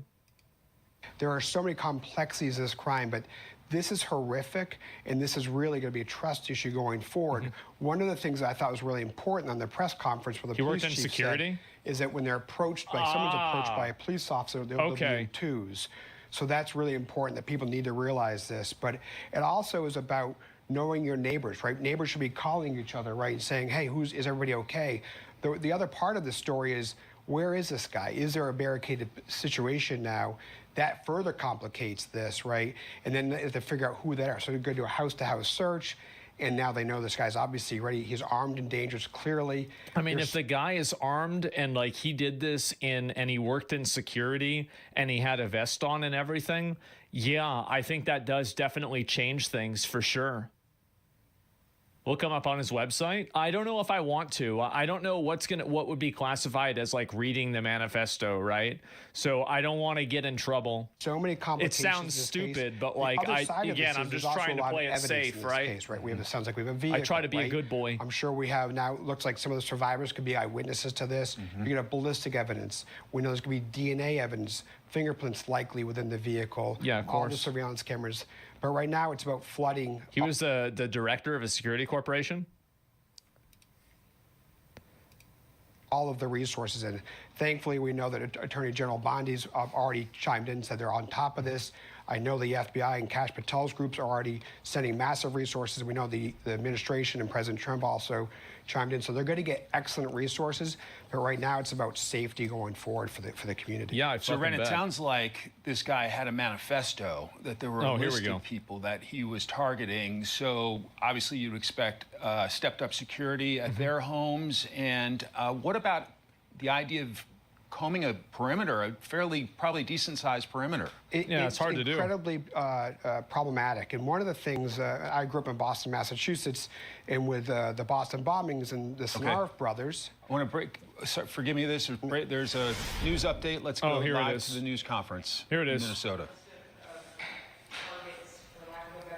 Are all of the people on the list, have they all been notified, and do they have law enforcement present? Again, that is part of the investigation right now, so I'm not going to answer those. So, well, I'm sorry, as I mentioned, we're getting into investigatory information. I'll leave that to Superintendent Evans. Yeah, and good afternoon again, everyone, or good morning, Drew Evans, Superintendent of the Minnesota Bureau of Criminal Apprehension. Superintendent, can we have it quiet out there so everybody can hear? Thank you. What I wanted to note, though, as part of this, the references, the individual that is a person of interest that we've talked about, or individuals, are not in custody at this time. And so the reference materials that were inside of the vehicle that we saw. I don't know. I want it to go on sale first. Is it still like, are they still charging like $60-70 for it? If it goes on sale and it's like, you know, $30-40, then I'll probably grab it. We have no understanding that any of the No Kings events would be targeted, but we also find it of interest to the public that these would be in there, and we want to alert everybody until we do that. Because this is such an active investigation with information not knowing right now, we feel it's an obligation to all of you and the public across the state of Minnesota to alert you of it, and that's why the Colonel made the notation of recommending people don't go today. But the individuals are not in custody yet, and so we want to make sure as that very active manhunt is underway and continues, that we make sure that we're sharing that, and that's part of why we're making the recommendation. As to that investigation and the list, we are working through that now and talking to individuals, and will continue to. What I would say with the list is there's a large number of people. That's all I can say about it. We will work through all of that, what the motivations of this are, and we'll provide that as you can. That's scary, bro. Like, if you got a whole list of people and they still haven't even found them, oh my God. This is really a public safety announcement for everybody, so we can make sure people are informed and make safe decisions throughout the day. Thank you. Thank you, guys. Follow-up. Yep. So what specifically about the No Kings? Yeah, I heard that too. Okay. What was the question? I was just going to say, we got an email from organizers saying the event is still on. Luigi on steroids? Yeah, I mean, this guy seems like a more effective Luigi. And I think this is, again, it's going to just keep getting worse. And until we can have an honest conversation okay, cool. I'll check it out. The rising temperature of rhetoric, this will just keep getting worse. Because the problem is that 10,000 people can see a tweet that says go out and kill people that you disagree with, and they can say that's crazy. But when one person sees that tweet and they're like, hey, you know what? That's the problem. Great question. So we're not the organizers. We're in contact with Reddit people are to blame for this? Yeah. I think that there's probably there's not one thing that caused this, right? And also, by the way, a person that goes through, and I say this every single time that there's like one of these like killers, if you're killing their spouse as well, I don't think that people that are of sound mind do that. Like, this person's probably a nutball. Like, almost every single time that like you have one of these crazy people pop off and do something like this, they are actually fucking nuts. You think? Yeah, I think. Is he a Democrat or a Republican? It seems like he's a Democrat. He's a Democrat. Every piece of evidence points in that direction, other than the fact that he killed Democratic senators. Like, he interned with Tim Walz himself, which, again, is not the fault at all of Tim Walz, right? Okay, I hired this guy to be an intern 15 years ago in 2010.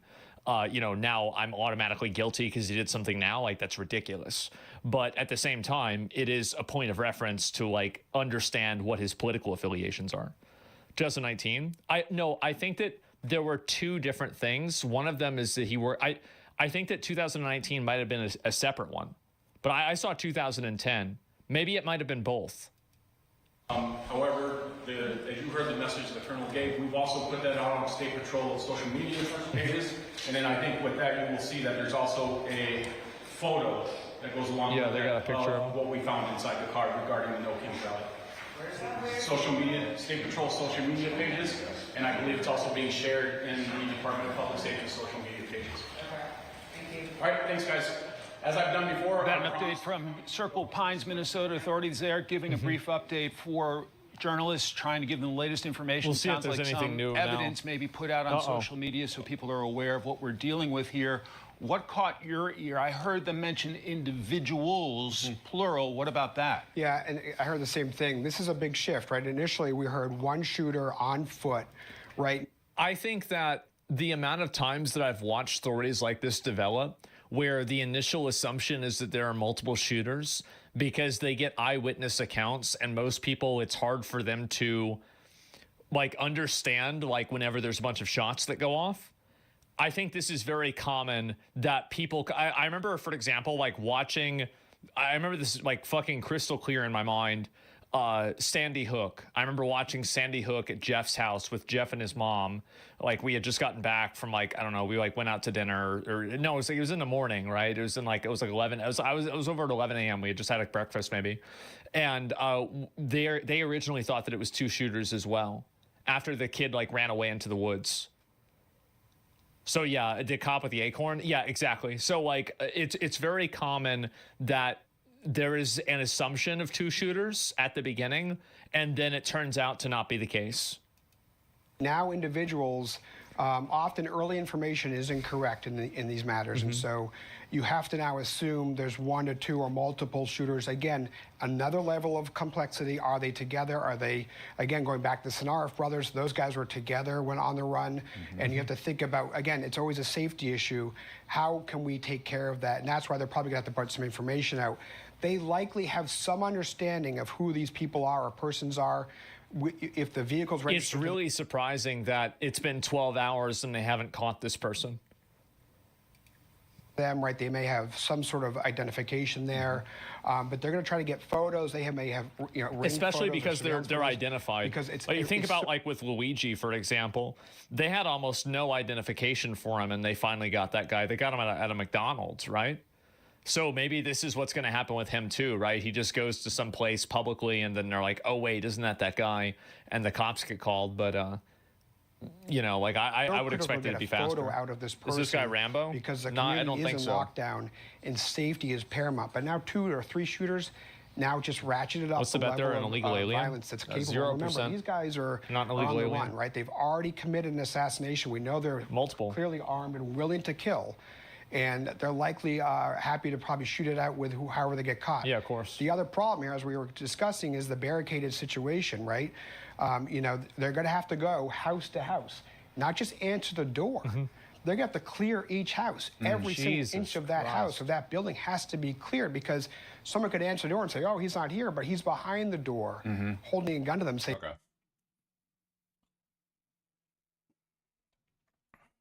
Okay.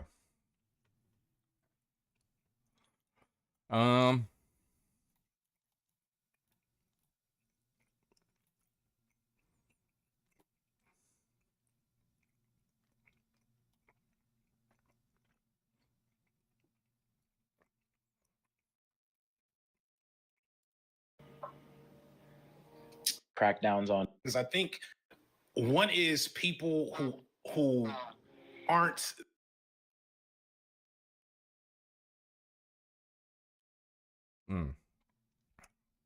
Yeah, this one's pretty quick. Andrew Wilson, well, Gavin McGinnis actually sat down with Andrew Wilson. I've been curious about seeing that. That's what Brian says. He gives me credit for it. He says, at least that show you're on a lot, the Whatever podcast. Yeah. It's scintillating. I love watching it. Yeah. And it always has great clips. My only problem with it is sometimes I think these OnlyFans, they happily go there and get slaughtered because they just end up with more viewers. Yeah, definitely. Well, they do. But it's promoting OnlyFans in a weird way. Well, not really. I actually had a debate on this recently. You could say basically anybody who's ever interviewed by anybody, whatever their motivation is, they're getting something out of it. Yeah. You know what I mean? In this case, I still think that it's far better to show people what's going on, even if, because any of the Coomers who are watching that show, who subscribe to this chick's OnlyFans, they were subscribed to some other chick's OnlyFans anyway. Yeah, they're losers. Yeah, none of them were just like, oh my God, after seeing her, I have to go to OnlyFans and I have to coom. They were already Coomers. Yeah. You know what I mean? They probably watching the show with a bottle of lotion right next to them.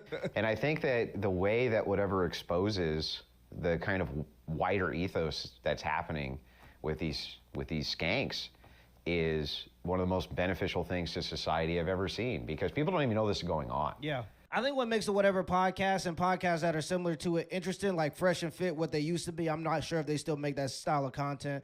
But what made it interesting and what makes it interesting is the fact that there's a level of delusion that's entertaining to watch. And I think that some women that come onto the show, they've lived in this delusional bubble for so long and just believe their worldview to be right for absolutely no reason. Okay. And when their worldview gets... Didn't sign up for that. Hold on.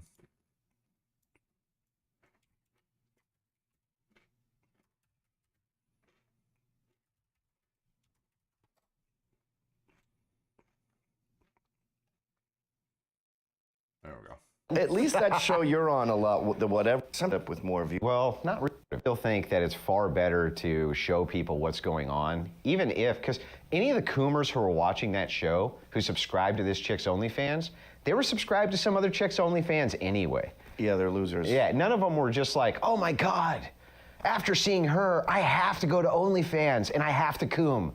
They were already Coomers, you know what I mean? And I think that the way that whatever exposes the kind of wider ethos that's happening with these skanks is one of the most beneficial things to society I've ever seen, because people don't even know this is going on.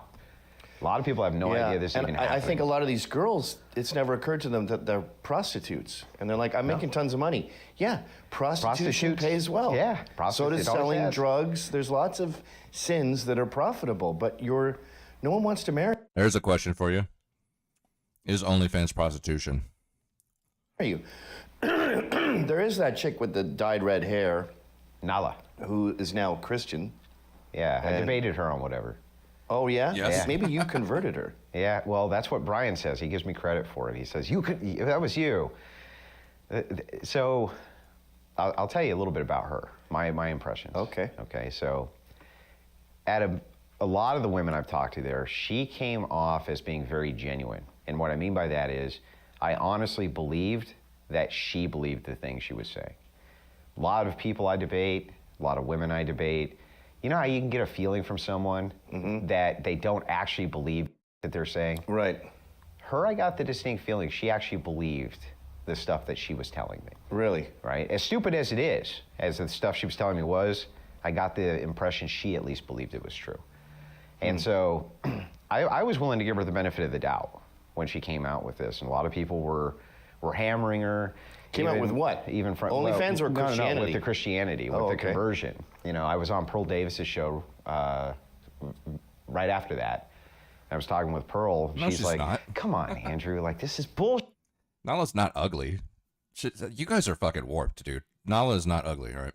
She's just, she's like, she looks like an anime character. She looks like straight out of a fucking Japanese comic book or something, like a manga or something.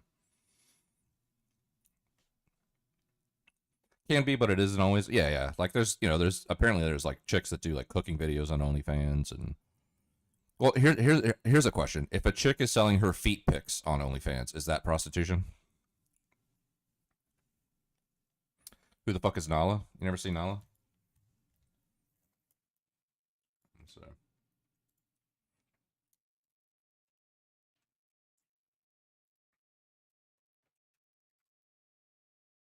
This is Nala. I haven't looked into it, happily, but people say you kept your OnlyFans site up. Yeah, so Jordan can shed some light on this too. So what happened in the beginning was when I had told him originally I'm deleting my OnlyFans, I had full intent to delete my OnlyFans. I even showed him, we were right next to each other when I pushed the delete button back in like January. And what happened was I had so many subscribers, OnlyFans won't allow you to close your account until every single subscriber has unsubscribed. Like they physically have to push the button. But what they don't know is that people sometimes are very inactive on OnlyFans. So I am still waiting for the site to be completely shut down. However, you can't do anything. I can't even log in anymore. Everything's deleted off the site. There's no price to get in, nothing. So OnlyFans has disabled the site, but it's not down yet, if that makes sense. Okay. I haven't looked into it, happily. I mean, the thing is, she's not really known for that look. She used to have like this like fucking cherry red hair. She used to look like this. We had went to a new church and it was crazy because God always provides because they were doing baptisms in that church. Like she looks like a comic book character, but she's definitely not ugly, dude. That we had just, this was the first Sunday we were going there. They were doing baptisms and the baptisms were just ending when we got there. And prostitution is just providing sexual services for money, so technically any and everything that could be considered fetish content is prostitution, even modeling. Okay, yeah. Well, I wonder what Casey thinks about that one. I wonder what Casey thinks about that. I felt so heavily that God was telling me, go get baptized.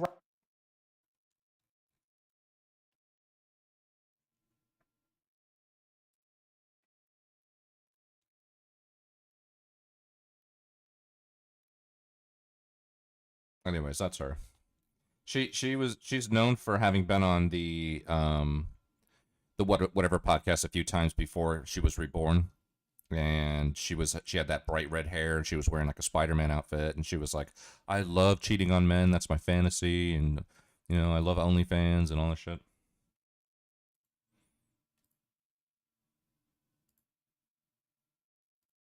You know, it's just bringing in a bunch of simps. Casey Lives Matter, yeah. And I'm like, look, back. What do you think, Casey? If you sell feet pics on OnlyFans, is that prostitution? Let's go, Casey. I don't care what Casey thinks. What is it? Is it feet pics on OnlyFans? Is that prostitution? Back off, because everybody needs to have. Do you think Victoria's Secret models are engaged in prostitution? No, I don't. But I can understand why I could possibly get locked, backed into some kind of fucking logical corner where I have to fucking wrestle with the idea that they're selling, some kind of sexual this and that, The answer is yes. Yeah. I want to know what Casey thinks. If we could differentiate between porn and prostitution, if she's getting ducked, then prostitution. It just depends. I mean, is sex work prostitution? Yes. Is selling feet pics sex work? I don't know. You tell me. That's what I want to know. At least an opportunity to move that direction. You know what I mean? Well, if she quits her OnlyFans, then it's proof. But she hadn't. She hadn't really quit it, and then there was a bunch of pressure, right? And then she did. Yeah, she obviously. did. She did basically quit. She did basically quit after that. She pulled it all down. But it's like, that shows you the power of social shame, right? And social shame works. And so I was willing to give her the benefit of the doubt. And it looks like she's really trying to back off of that and move towards Christianity. And it's like, great. I see OnlyFans as a real sign of the apocalypse, because it's men giving up. And I don't blame them for giving up. Like I said to my sons, when you go to college, we have to outfit your dorm with hidden cameras and illegally film you because you could ruin your life. Yeah. And you're gonna remember that chick, mattress girl? Yeah. Strapped the mattress to her back. Yeah. Claimed that she was and none of that happened. Destroyed him. Hi, this is Anthony Cumia. Hello, I'm Gavin McInnes. And together we're Compound Censored. And we would like you to subscribe. Mattress Girl. Entertaining. Young men, they go, I'd rather just off. That chick, Mattress Girl, right, was making pornos. After the incident, she did an art piece that was a reenactment of the... I'm doing a lot of finger quotes here. Yeah. Drop that in the Discord and just tell me, hey, there's a short in the Discord. And yeah, and then she aired that. Yeah. It was her whole identity. She's a mental patient. Oh yeah. And then we discovered later that she was texting him saying, I want you to f me in my ass. Yeah. And then when she got caught with that, she goes, there are no perfect victims. Yeah. We all cope in a different way. Yeah, I cope with my by asking for more. Yeah, by asking for another. Yeah, it's ridiculous. What a but this is actually a big part of why that show, whatever, is so successful. It's so successful because it also shows that in modernity, women have trouble taking accountability for their actions. Well, they've never been criticized. Never. And this is true of the left in many ways. Like, I'm at a point now where I just say, how many illegals are there in America? And if they don't say between 15 and 30, I just walk away. Like, we're arguing with people and debating and talking to people who have no clue what they're talking about. And that's okay. I don't know anything about cars or guns, but I don't have a car-gun show. Do you believe that they believe that, though? Which? That there's only, if they were to come on and say, oh, you know, there's a couple million illegals, that's it. Do you actually believe that they believe that? I don't think they've ever thought about it. I think it's proof that they're just talking out of their ass. And if you try to pinpoint and you say, like, how many is too many illegals? And you say, like, 200 million? Is that too many? And they'll be like, nope. And you're like, you're not a serious person. No. So those girls, those OnlyFans chicks, they've never questioned anything. They've never had any kind of rigor to their they've never had any criticism. They have a magic power. Imagine if you had, and you've never had this, because you're an ugly Scotsman, but imagine that you were to have this superpower where doors magically opened for you, money magically came into your pocket without you doing anything. I can't imagine that. You can't, but they have that. I've actually talked to like super hot chicks and I go, what's it like to walk into a room and every single person there wants to f you? Like 15-year-old boys, 70-year-old men, married guys, single, everyone would love to see your tits. And she goes, it's exhausting, but you just shut it off. It's like being a burn victim. Like you know people are gonna stare at you and you just accept it. Well, the thing is that I would just them all. They utilize it, some of these chicks do, Yeah, right? But they utilize it to gain huge amounts of resources. The problem is that then they hit 30, 32, 34. Poof. Suddenly it's really hard to keep your body in shape and you're not nearly as beautiful as you once were. It really is a switch, isn't it? And then when that power's gone, they do everything to create the illusion that it's still there. So that's why you see all these chicks with the filters and the makeup and all this shit all over their Instagram. They're 40. Wow, that chick is smoking hot. You're getting catfished. For one thing, these chicks, they don't look like that in studio. Really? No, not even in the same universe. I remember the first time I went home and I was talking with my wife and I'm like, I don't know how they do it, but they can prep their makeup in such a way where they just look perfect on that camera. They do not look like that. Okay, they are 2 degrees downgraded from that, and it's amazing. He picks yes, technically yes.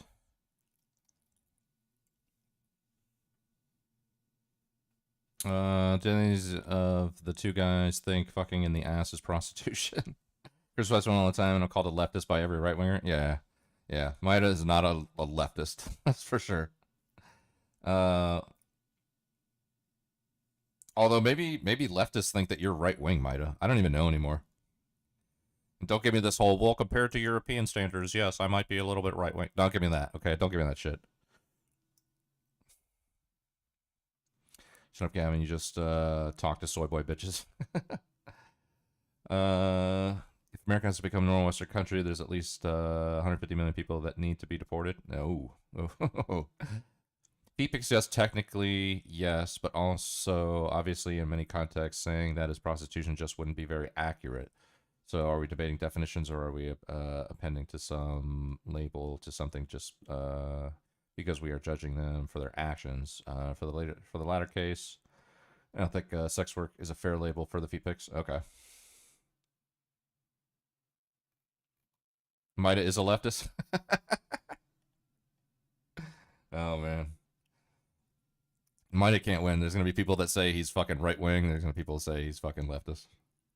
Amazing, but they can, the way that they wear their outfits and the way they do their makeup and the, you know what I mean? Yeah. They can really present themselves on camera as looking way different than they actually look in person. You know, we had such a great system before they said, no, we're going to reboot it all. We had a system where you're a pretty lady, you attract a man, you have 3 to 5 kids, and then when you get older and you lose your looks, it's cool, I got your back, I'm going to be here still loving you, still f***ing you, and your children will adore you, and you lost your cachet, in a sense, but no one cares because we love you unconditionally. They changed that and said, no, I'm just going to take the sex part and then monetize that over here. And you go, okay, you're really thinking outside the box here. And then, as you say, they hit that, like Drew Barrymore. I was looking at her the other day, and I'm like, wow, it's gone. Like, you're not remotely attractive anymore. Really gone. Toast. You're a dude. I'd rather f*** a dude. Yeah, well, I wouldn't go that far. But it is gone. And this is, like, you hit on a key end point here, right? Is women's lib women in the worst way. The worst way. The worst way possible, because and the most interesting part is they did it from the best of intention. You know, the road to hell is paved in good intentions? Yeah. You need to be happy, girl. You need to be happy. Well, it started as... Your happiness is what matters. And then what they do is they go, I'm not happy. I'm not happy. And I'm like, but you have kids. You have kids and you have a husband. What about them? Yeah, but I'm not happy. Yeah, break up the whole family. Eat, pray, love. I want to go to India. Yeah, first of all, marriage is work, right? It's work. And you can have whole years where you're not happy. Oh, dude. You can have whole years where you're Write like... that on a giant mountain. Put that next to Mount Rushmore. No one understands that. Yeah. Yes, be unhappy. Guys go away in the military. They're gone for a year. People have to move to Beijing for their job for 3 years. People have circumstances. You can have bad time, but they'll have a bad month and it'll be over. I was working doubles at night trying to get ahead of my house payments, okay? I saw my wife maybe an hour a day for 2 years, right? And she told me... I've heard of that destroy marriages. Yeah, well, she told me, she sat me down one day and she said, I know that we're getting ahead, but we've got to make some changes because it's miserable. It's miserable for you. It's miserable for me. We're fighting over nothing. We had a fight the night before, right? I was mad that she didn't put enough taco sauce on the tacos she made, and I made a big deal out of it, you know what I mean? Yeah. And she was like, that's ridiculous. And I was like, yeah, it is ridiculous, you know what I mean? Well, you're probably fucking exhausted. Oh, constantly. I was always exhausted, and she was always great about it. She knew it, you know what I mean? Yeah. But, no, it wasn't ultimately productive. It was time to do something else. But the point is like, that was a couple of really miserable years for both of us. Right. But that was okay. We were working towards a goal, working towards an aim, you know, that kind of thing. Yeah, you got to suffer. You got to suffer, yeah. And she wasn't about to be like, well, you. You know, even though it would destroy our entire family and ruin the kids and ruin you, I got to go be happy. So I'm going to go blow the neighbor and hope that he has more money and you know what I mean? Yeah, I remember in 1980, I was 10, and there was always a dad on our couch, because it seemed like it started in 1980. The boomers had been married for like 10 years. They were getting itchy, 7-year itch, I guess it is. And having key parties. Yeah. And the trope is that he marries his secretary. He wants something, you know, they love you till you show your age. But that's not what I saw. I saw them marry a woman. They would get married pretty soon after, too. And they'd marry a woman that was just like the one they divorced. Yeah. Same age and everything.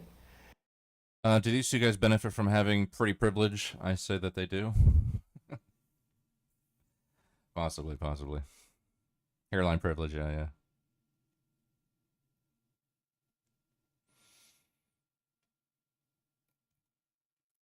And I was like, well, you should have just stuck it out with that first one. Do you guys not know who Gavin McInnes is? I know Maida does. I mean, you got to know Andrew Wilson because we watched a ton of videos of him on the stream. But you not know who this is? This Gavin McInnes guy? Dummy, but it's, you know, the common denominator here is you're playing God. when you want to reinvent His the dildo wheel. face. And you know, you see this with communism, where Stalin decides he's going to be in charge of who eats, and then you have Holodomor. I always pronounce it wrong. Yeah. Where The Holodomor. Yeah, that was what 7 million people starved to death. Because you're better than God. You're better than nature. I'm going to decide who eats. And it's the same with OnlyFans. I mean, it's the same with Mao did the same polyamory. thing, Pol Pot too, right? We need the educated people. If you're just wearing glasses, you need to get in the trenches. Yeah. You got to get down with the rest of the plebs. Yeah. Destroy everything. What the need a doctor digging a trench? What are you, out of your mind? We need him to I'm be better than treating the God. people whose hands are hurt by digging the fucking trench. Yeah, right? yeah. That's what we're. What are you doing? But you make a good point. But remember, like women's liberation and feminism, and there's a great book, my wife's book. I brought you a copy actually. It's called Occult Feminism. She traces the roots of feminism, and I mean, communism was riddled with women's liberation, women's ideology. I mean, Russia, right? Abortion was so prevalent there that they finally had to stop it because they realized they were going to run out of fucking people. Yeah. All right, that was all women's lib. They used it as birth control. Yeah, well, that was all part of women's liberation theology. Right. Right, and women's liberation Protestant theology here inside the United States, the women's devotional Bible, all this kind of stuff. Get rid of the patriarchy, hierarchy's bad. All of that, in its feminist core roots, come out of these crazy lunatic Protestant sects in the 1800s, pushing this madness. Really? Yeah. Oh yeah. I've always thought He's known to be, yeah. He's the guy that started Vice. This was chosen for them. Like when you see the suffragettes, you're just like, your heart's not in that. So there's a dude behind you saying you should fight for the right to vote. I'll never forget. I was watching some 50s like Western cowboy movie, and this woman gets out and she's in the courtroom, and she gets up from the back chairs there, whatever seats. And she starts this whole diatribe, and the judge is like, hey, order in my court. And then the lawyers are like, you can't do that. And she's like, let me tell you something, Buster. We're not gonna sit here and be told what to do. And she's this brassy broad. And I'm like, a dude wrote this script. A dude is directing this movie. A dude hired her to say his lines. And that's what feminism and a lot of women's rights are. I can just see some dude. Well, I have all the old newspaper clippings from the anti-suffragettes. People don't realize the anti-suffragettes. I just learned about these. That was recently. a much larger movement than the suffragettes were, and they had way better arguments. Then they would argue with each other. Don't let us vote. Yeah, but they had great arguments for why, right? It seems absurd on its face because feminism's the air you breathe, it's the water you swim in. We've all been indoctrinated with it, whether you want to believe it or not. But the anti-suffragettes would use newspapers to argue with the suffragettes. And so they'd make arguments, actual philosophical arguments back and forth. The anti-suffragettes were like, listen, politics is a man's domain. We don't want to get drafted and have to go in the military, which they still don't, by the way, even though it's supposed to be equality, right? We don't want to get drafted. No way. We don't want to ever pay property taxes. We can own property right now if we get married and have it in our name, and our husband can't take it. But if he dies, we get half. We can't incur any debt. They weren't allowed to incur any debt. That would all go on the husband, period. So they could go shopping, the whole 9 yards, pick up whatever they want. They were never responsible for any of the debt. So, I mean, they had fantastic arguments for why it was that being in the political domain was really bad for women. And also they said it's going to expand the voting pool, and we're going to become political cogs at that point. And so Which they are. Which they are. Yeah. Which they are. And the anti-suffragettes were so smart, a lot of them, they said, listen, women are really easy to influence. We're really easy to influence. They're genetically agreeable. Yeah. And so what happens is, and now we see this, right? Propaganda, always towards women, which is why, they're the biggest debt holders when it comes to credit cards, things like this. They're so easy to influence with propaganda. Look at Justin Trudeau. They elected him, I don't know what term he's on, his third, his fourth? Schizo shit. Because he's a hunk. He's actually... Yeah. He's probably as dumb, or if not dumber, than Joe Biden. And he just keeps getting reelected because he's handsome. Yeah. And you see this with politics And in he's general. he's a literal traitor. He's a Canadian traitor. Like, if there was justice in the world, they'd put that guy right up against the wall, Trudeau, for what he did to Canada. I mean, with the COVID, with the truckers, with the confiscating lockdowns, bank accounts. What he did was, I mean, from my perspective, was high crimes. I mean, he did high crimes against his own nation, political crimes. He's you honked your horn, son. Go to jail. You honked your horn. Unreal, this guy. And the money he gives to the media, Ezra Levant did the math, and it ends up being like $40,000 per person in media. Because he had like that, I don't remember how much it was like $70 million. He said it was to save newsprint, but it was really just a gift to the media to talk nice about me. But there's not that, Canada's a tenth of the population. So there's not that many people in media. So you throw millions at them, and every single person is getting tens of thousands of dollars. That's Cuba, that's Fidel. Yeah. He is Fidel's son. Yeah, that's buying the electorate, right? Right. Yeah. And women are also, like, I like that women are agreeable as moms, because, we see a drawing, and we go, what the f is that? That's not a horse? A horse has 5 legs now? That's what's wrong with you? Yeah, go back to the drawing board, literally. And, but then women go, I love it, it's cool. Yeah. And that's a good balance for a kid. Yeah. You get flattered and you get insulted. And they need find the balance. feminine and they need the masculine. God knew what he was doing. Right, yeah. But then when you bring them into the political sphere, you go, families are being separated. And they go, that's bad. But like, if you're with your kid and you're dealing cocaine and you get arrested, your families get separated. Or, I have no proof that you are the dad. I'm not putting you in a cell together, you illegal aliens. You could the kid. So we have to separate them. So us men can go, yeah, that drawing's that family has to be separated. Well, it's funny, one of the better arguments I heard of this, and I have back and forth because I don't agree with everything this guy says, obviously. Destiny? No, this would be Fuentes, Nick Fuentes. So I don't agree with everything that this guy says by a long shot, but I saw an argument that he made a couple of years ago about this. And it was a good argument. He says, actually, we want them out of politics because how much we love women, because how much we respect women. He says, because politics is brutal and it's nasty. Yes. And it's awful and it's horrible. And there's men out there who get involved in it and it hurts them so bad they go home and they put a 45 in their mouth and they blow their brains out. Yeah. That's how dirty and nasty and evil and life-ruining it is. Right? They're going to go through your Instagram, lady, and they're going to find a tit pit, and they're going to put it out for the whole world. They're going to make sure your kids see it. They're going to do horrible things to you. And it's because we love you so much, we want you the f out of it. And I'm like, how do you argue with that? That's what a lot of women don't get, is that we're trying to protect them. Like my grandfather was a bookie. His name was Johnny McGuinness. And no one would trust an Irishman, so he changed it to McInnes. And he didn't resemble that remark. he didn't do that great as a bookie towards the end because he refused to take women's money. But back then, if a woman has money to gamble, she's spending grocery money. Yeah. She shouldn't have that money. Yeah. So there's different ways you could phrase that. And as an outsider, you might hear that story and go, what a sexist. He wouldn't let women gamble like men. Women are equal to men. No, in those circumstances, she clearly had a problem. And she was gambling. And you know what? If you want to gamble, honey, tell your husband what horse you want and he can decide. Yeah. And it goes back to voting, too. I was going to mention that when you were talking about the suffragettes. My wife voted for Hillary.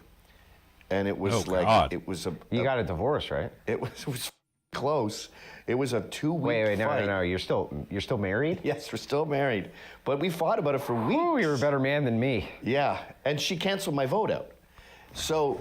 Now, our household didn't have any influence on the election because I voted for Trump and she voted for Hillary. And that was... So a household should vote together. Well, it should just be one vote per household. Yes. And I was saying to her, I was like, this is like us deciding to move to Colorado. Like, I'm not going alone. We obviously... Feminists couldn't even protect women from mass rape in Europe. Inner cities became unsafe. Like never before. Specifically for girls, they vote for anti-racism parties, civilizational poison. Oh man, did anybody contest with that one, Conrad? I don't think so. I don't think anybody contested that one. Yikes. I figured Casey would have at least responded to that one. The divorced women get half came later than the voting rights. The married women were not allowed to have their name on any of the assets, and if they were actually granted a divorce, they got nothing. Okay. Men get shit on when it comes to parenting court. Yeah, that's one of the reasons why I'm fucking still in my early 40s and never married.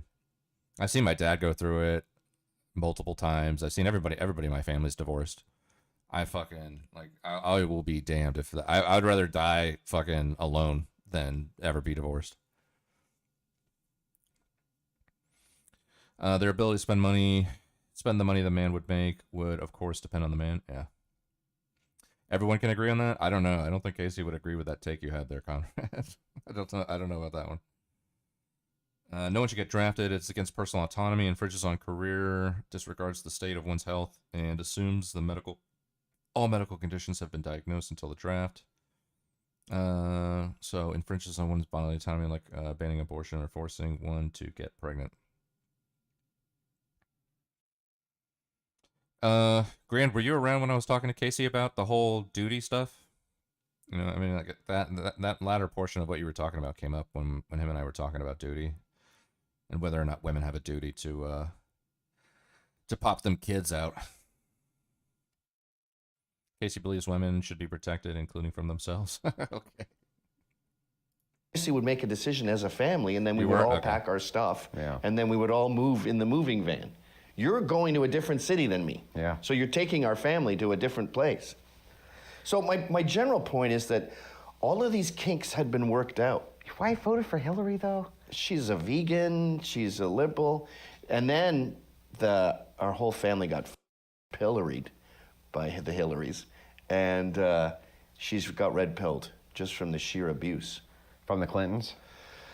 Our liberal neighbors terrorized us. They put flyers all over my town, my kid's school, on the highway. They vandalized the car, the house. They would Zeke Heil outside my door and throw garbage on our lawn and have their dogs on our lawn and attack me at restaurants and stare everywhere we went. One woman hissed. She hissed? Yeah, she went. She was like 70 years old. Did you laugh at her? Yes. Yes. Yes, I laughed at her. They do this staring thing, too, where they look at you and you're like, lady, if you're not an MS-13, the staring thing means 0. Yeah. You're not intimidating. What are you doing? You have to have facial tattoos if you think staring is a thing. Yeah. Well, where's the intimidation factor? You just look like a weirdo, right? Hi. It's like, what? But yeah, so... Yeah, that would have been rough, man. If I would have sat down with my wife, I think I would have told my wife, "You're staying home. Then you're staying. You know, maybe you disagree with me, but you're staying home. There's no way you're going to go out and vote. A Wilson will not vote for a Clinton ever. Yes, ever. Well, also, ask her what the policies are. She was just voting liberal because that's how she grew up. There's no thought behind it whatsoever, and that's true of pretty much all liberal voters. So, if you enjoyed that clip, then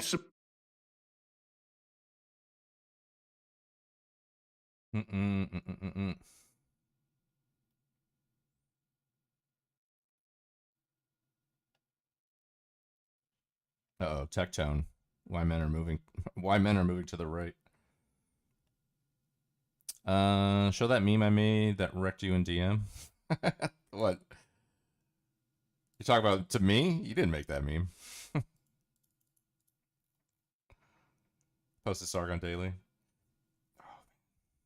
Well, which one? I'll just go to his channel. Which one is it?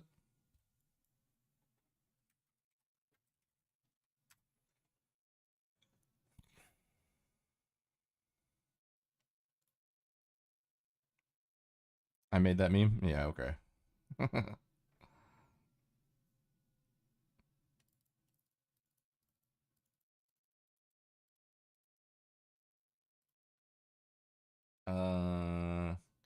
The new one, Western leftist march to Gaza. Oh yeah, I've seen that. Yeah. So there was I haven't seen this video, but I've seen clips of like people, arriving in Egypt and getting like pelted with water bottles and all that shit.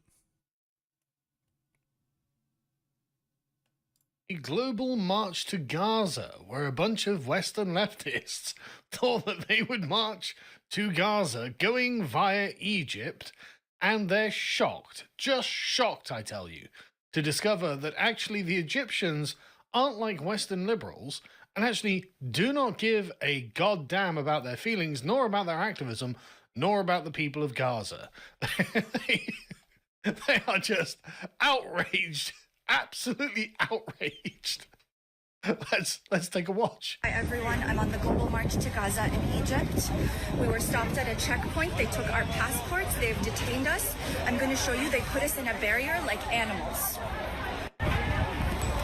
Look how they've locked us in. They've locked us all in. These are all activists. These are all people. We are activists from multiple countries, and they've brought the army, they've brought armed cars. They are going to take us back to the airport to deport us. We have done nothing wrong. Yeah, I don't know. Being an insufferable leftist in my country would be justifiable enough reason to deport you, I would think. No, piss off, we're just not interested is literally their opinion. And it's their country, frankly. You know, don't know what you were thinking. You thought you were going to fuck around, and you found out. Here's another one, and this is just amazing. This is a guy from Wales. You can tell by his Welsh accent, and he's just begging the Egyptian Gestapo, come on, think of your Islamic brothers. Oh, they are. I believe that the people of the Arab I've seen this one. I've seen this guy. nations have a white heart. I believe you are good people. I don't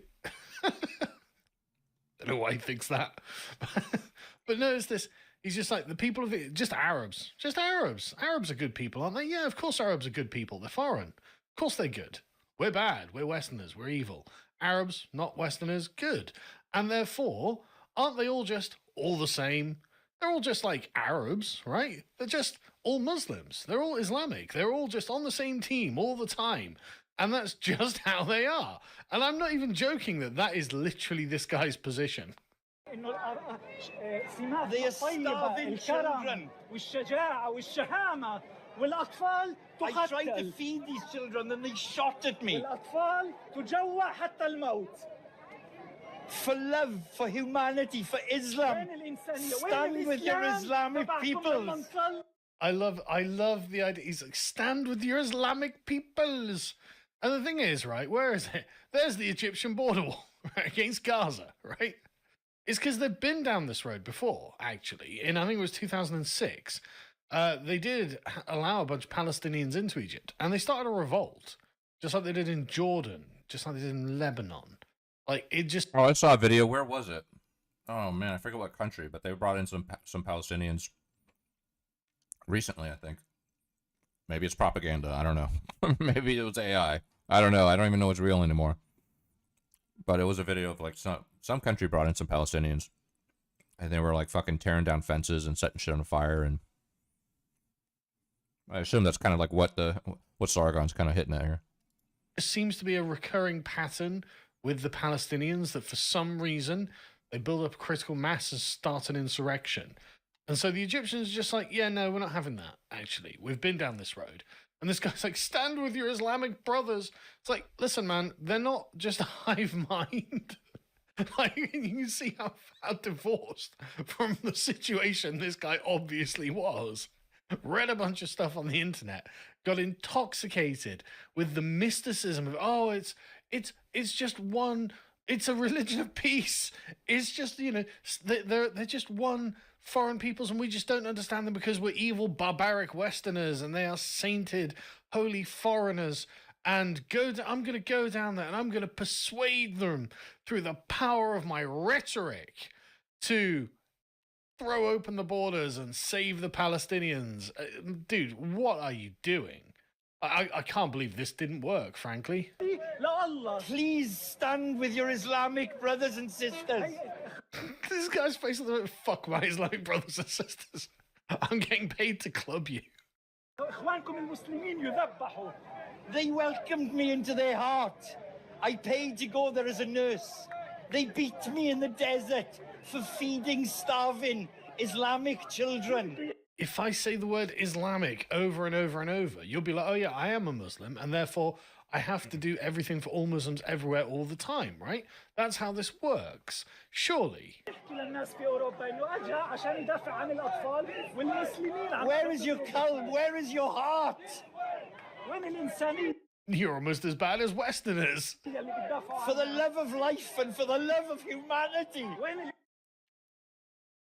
Come on, man. That's like, yeah, stuff that's happening in Gaza, terrible. Stuff that happens everywhere, terrible. This isn't going to work. This, like, amateur dramatics, like, schoolyard, like, genuine, like, childlike approach is obviously not going to work. This is obviously not going to fix the problems. They're babies and women. The women are trying to feed their dying babies and their breasts are empty. Do you know what that smells like? Their breasts are empty. Do you know what that smells like? I mean, no. But at the end of the day, I can't help but notice that a lot of the Palestinian men are quite chubby. Like, they're not having a problem getting food, are they? Just saying. I'm just like, I don't want to be like, I'm on one side or the other, but like, I can see a lot of critiques on both sides. I like, that I don't like to get into it, but like, I don't care. I'm the most little of little Englanders. This isn't going to work. You don't know who you're dealing with. You don't know the kind of people that you're talking to. You don't know why they are where they are. You don't know why they have the attitudes that they have. And clearly, you are not persuading them. Like, they are not won over by your impassioned pleas. Please, why don't you just let all the Gazans into your country? It'll only be 2 million people who are just absolutely bonkers. What possible problem could you have? Anyway, so yeah, this is the Egyptian response, basically. It's just a gargantuan wall covered in barbed wire. I mean, what a big, beautiful wall that is. I bet that's really effective as well. For all those people like, walls don't work. Yeah, they fucking do. That's why we use them. Anyway, eventually, I think it's this chap, actually. I can't tell if it's this chap or someone else, actually. I don't know. But they basically just decided to physically remove the leftists. They're just sick of this shit. It's like, no, pick them up, shove them in a van, take them to the airport, and just deport the lot of them. We do not need these people here. We are not in any way interested in keeping these people. No, you can't have your stupid leftist protest. No, get out. Get out. We're tired of you. Go away. Go home. It turns out, right, that different people... What's up, Yogi? I love how the whole gay community is for Palestine, but do they realize they can't be themselves or gay because they would get killed? Libtards at work. Exactly, yeah. Casey, you're on screen. People around the world are actually really different to us. The Westerners do not realize just how phenomenally parochial our quote-unquote universal values actually are. The values that we hold are actually, drumroll, particular to us. They're not universal. It's not that everyone in the world holds them or could hold them. Actually, a lot of people are just like, no, we are for us and ours. You are for people we don't like. And so you can just piss off. You can just get instantly deported. We don't believe in universal human rights, actually. What we believe is a God-ordained divine order in which God spoke to the Prophet Muhammad in the desert 1,400 years ago, and now all of the women have to be in burqas, right? That's just the way things are. That's the way that God has dictated the universe as far as we're concerned. And if you don't agree with that, and if you think you can come over here and give us the business, we're just going to literally grab you, one person on each limb, throw you into a van, take you to the airport, put you on a plane, and deport you. Right? We do not care about your liberal concept of human rights. We think they're BS. And actually, we don't have to listen to you. Right? We don't have to be browbeaten by you. Your pleas fall on deaf ears because we have a completely different way of viewing the world and the universe to you. All of you. Just go. For the love of God, go. And the arrogance of these people thinking, oh yeah, you know what we're going to do? We're just going to march down there and we'll just plea. Right? We'll just it's in this Karen's case, we're going to just berate them morally as if they recognize anything they say to be a moral injunction. We're just gonna browbeat them. We're just gonna Karen them. We Karen them really, really successfully in the West, right? Like we've been Karening for many years now. We're very effective at this. We're gonna go down and Karen the Egyptians, and they'll be like, "Oh yeah, good point. Oh yeah, what about their human rights? Oh God, what about all of the liberal doodahs that come out of their mouths? What about gays? What about women's rights? What about LGBT representation? Oh my God." This is a really great point that this Western Karen is making at us. And they've just rocked up and they've been like, yeah, we're the white Westerners. We are your moral superiors. We will tell you how things ought to be done. And you'll be like, oh, well, I mean, good point. I was just an Egyptian. What do I know about morality? Egypt, that brand new country, doesn't know anything about anything, does it? Thank God a white Western woman has turned up to teach us how to be good people. Thank God a crying Western activist has turned up to show us what truth, justice, and beauty is. Like, honestly, this is just comical. I mean, don't get me wrong, I'm not going to say I didn't enjoy watching their police fall on deaf ears and them getting physically deported, because I did. But it's just embarrassing, frankly, to be associated with these people. Yeah, this is what the West is, I'm afraid. This is what 90% of political discourse in the West is. Crying leftists or Karens browbeating you. Just yeah, deport them. If we could deport them, I would definitely deport them. That I didn't make the meme I wrecked him with? Are you talking about the duty meme? Which meme are you talking about?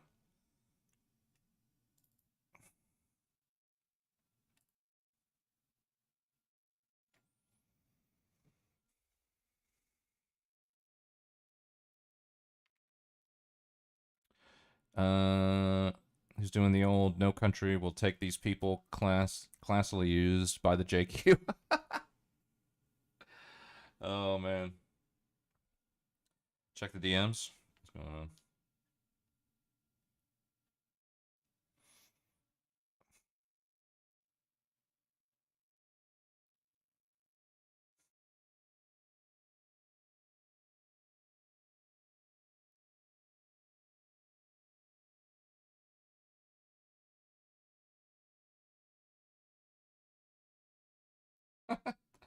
Did you literally make this?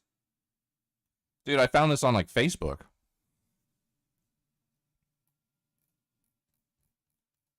Where did you put the where did you put the meme?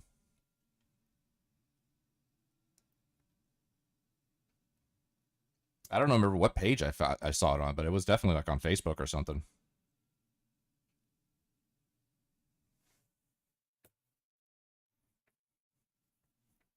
It's different.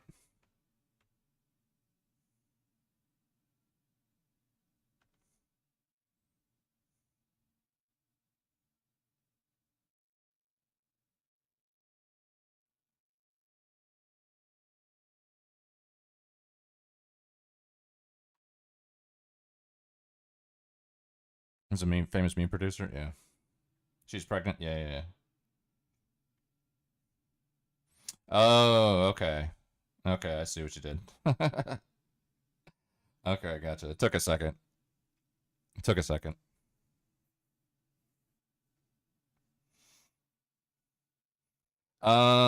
Hey, look, if she's popping out kids, then she's doing her duty. But you guys don't think that women should have duties. Hey, you know what? I'm fine with women not having duties, but they don't get any kind of like additional authority, right? In fact, they go lower on the authority scale because they have the more duties, the more authority. That's the moral of the story, basically. Now, if she's popping out kids, hey, you're doing your duty. Reacted to Shoe on Head's video the other day, and it was one of my favorite videos that I've ever seen. It was hilarious. They posted another video that I got linked recently. This was a couple minutes ago on my Daily Scramble, and I react to all this shit on my YouTube and Kick streams and Twitch streams every day at 9 a.m. CST, though I'm still fucking banned on Twitch, which, yes, does irritate the shit out of me. However, they made a title called "Why Are Men Moving Right?" And the reality is, I don't think men are moving right. I think people are moving so far left that people who are centralist now appear far right. I believe people who are left-leaning still appear right. I don't Did he say centralist? Loads of duties? Yeah, what's up? What's up, Go join Kick. Nice name, nice name. It's not about the duties. Oh, shit. Think anyone's moving right. I think left is just moving so far left with vernacular like pushing terrorist agenda that it's just nonsensical in big 2025. These people are supporting the most extreme causes to attempt to appear the most right. I don't even know what they're even doing, but the world is stupid, and then you die. And that's pretty much how I feel about current year. Hello everyone, and happy 1-year anniversary to my male loneliness epidemic video. I'm happy to announce that since that video uploaded, the discourse has greatly improved. People all around the world are taking men's issues more seriously, and the gender war— No, they're not. No, they're not. Nothing has changed. If you're a man and you have an issue, it doesn't matter. If you're a woman and you have an issue, it's the end of the fucking world. War has finally come to an end. Just kidding, everything has gotten worse and nobody has learned anything.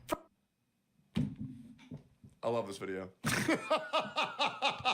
From the witches on The View cackling about how Happy Men's Mental Health Awareness Month, by the way, guys. men are useless. Do we need men?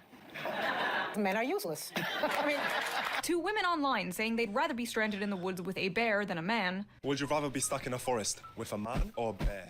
The bear. Bear.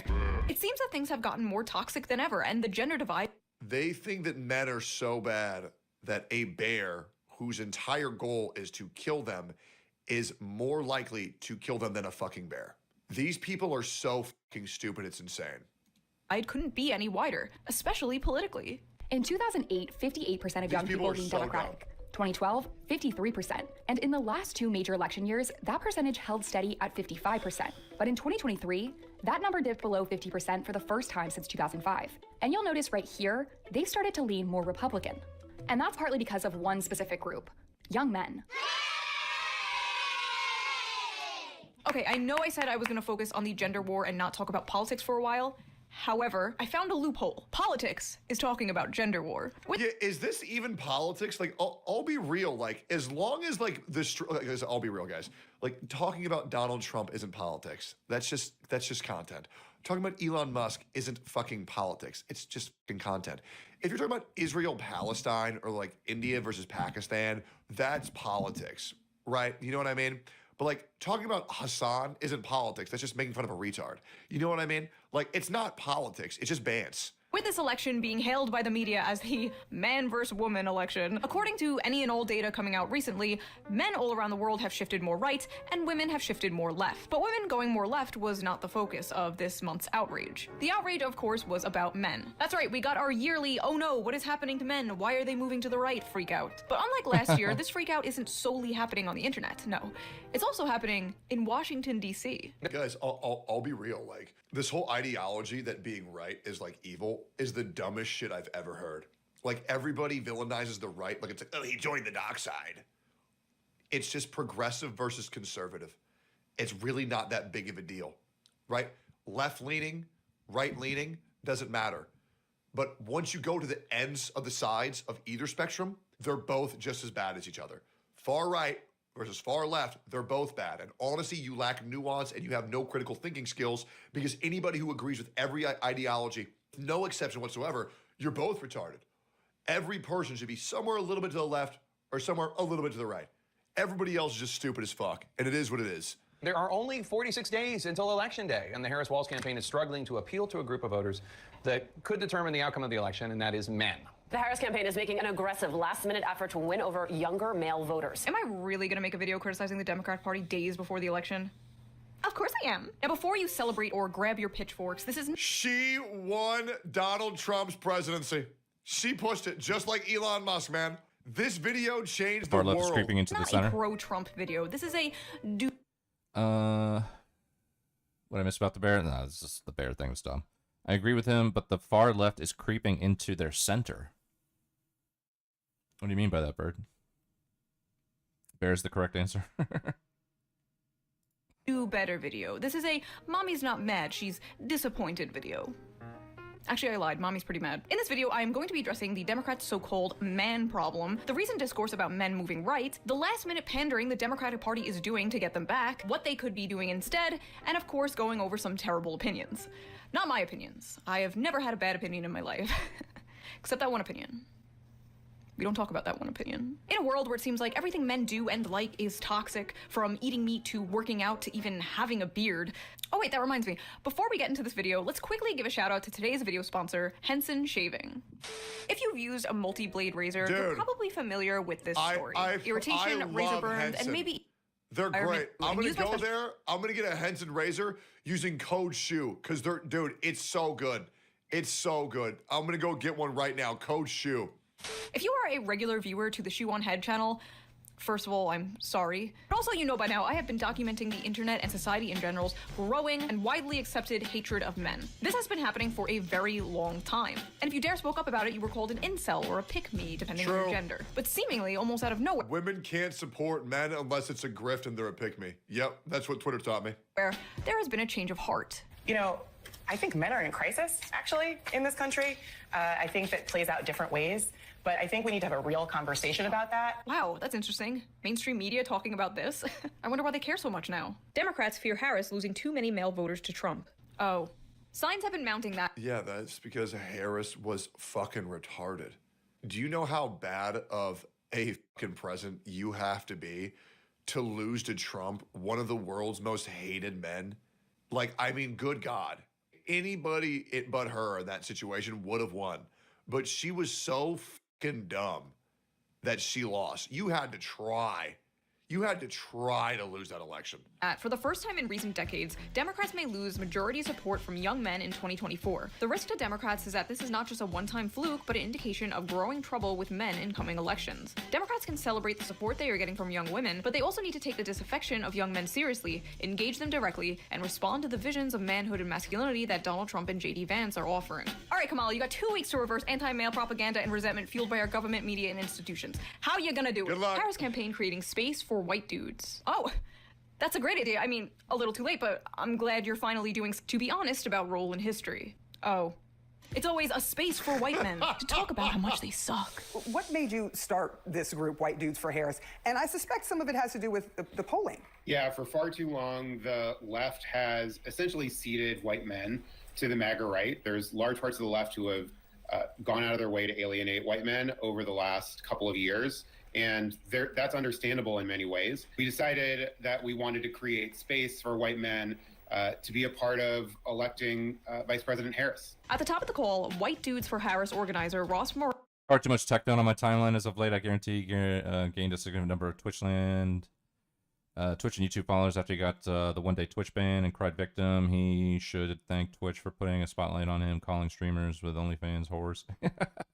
Yeah, well, I remember. Yeah, he did get banned, and he milked the fuck out of it. I think I think like overnight after he got banned, he got like 8,000 subs on YouTube, and I mean, he's a big streamer. I don't know too much about him. I heard like his dad had a fucking situation in the military with some possible SA. Maybe this guy had some SA too. What's his lore? Morales Roquito said The only thing I know is that he used to fucking be with OTK or whatever with Asmongold or something. Wanted to address what he called the elephant in the room, criticism surrounding an event organized for white Elephant in the room? I didn't know Frogan was there. men given the country's history of racism. A lot of people felt uncomfortable about the call, he said. Throughout American history, when white men organized, it was often with pointy hats on. They can't even have their gay little Zoom call where they circle jerk about hating themselves without their own movement going, yikes! Can we stop using Zoom in big 2025? Can these fucking dumbass old fucks just learn how to use Discord? Why the fuck are we using Zoom to talk about everything? I hate this shit. It's pathetic. A bunch of white males in one space? Seems kind of like the KKK. Black people can have their little groups and that's fine, but if a bunch of white people get together, well, that's just called BreadTube. Never mind. White dudes for Harris. I mean, she's doing pretty bad with Latinos, too. What's next? Hombres con Harris? Oh. So basically, men are leaving the Democratic Party in droves, and it's not looking too good for the Democrats. That was so it wasn't real? long until everyone's favorite discourse hit Twitter again. If Kamala loses, which is very possible, there needs to be a real discussion about how Democrats speak to and reach young men. If Kamala loses. If. If she wins, there doesn't have to be a discussion. We shouldn't change anything. Clearly, we're doing everything right. To be clear, I'm not saying we need to worry about women less or change any positions. I'm saying the polling around young men is concerning, and if it turns out to be true, we need to have a discussion about how condescending we are coming off to a huge part of the electorate. To be clear, I'm not saying we have to change anything. I'm just wondering why men aren't voting for us. What? I am gonna regret posting this so hard. And oh boy did he. The replies were insane, to say the least. I must admit, I cringed reading most of this. I feel that one thing you didn't address is the systemic entitlement bestowed upon white men in the US. That sense of entitlement, that privilege they felt for eternity, is eroding. Systemic entitlement they have felt for eternity? They're like 22 years old. The f*** do you mean eternity? Who is this like Ah, yes, I remember me.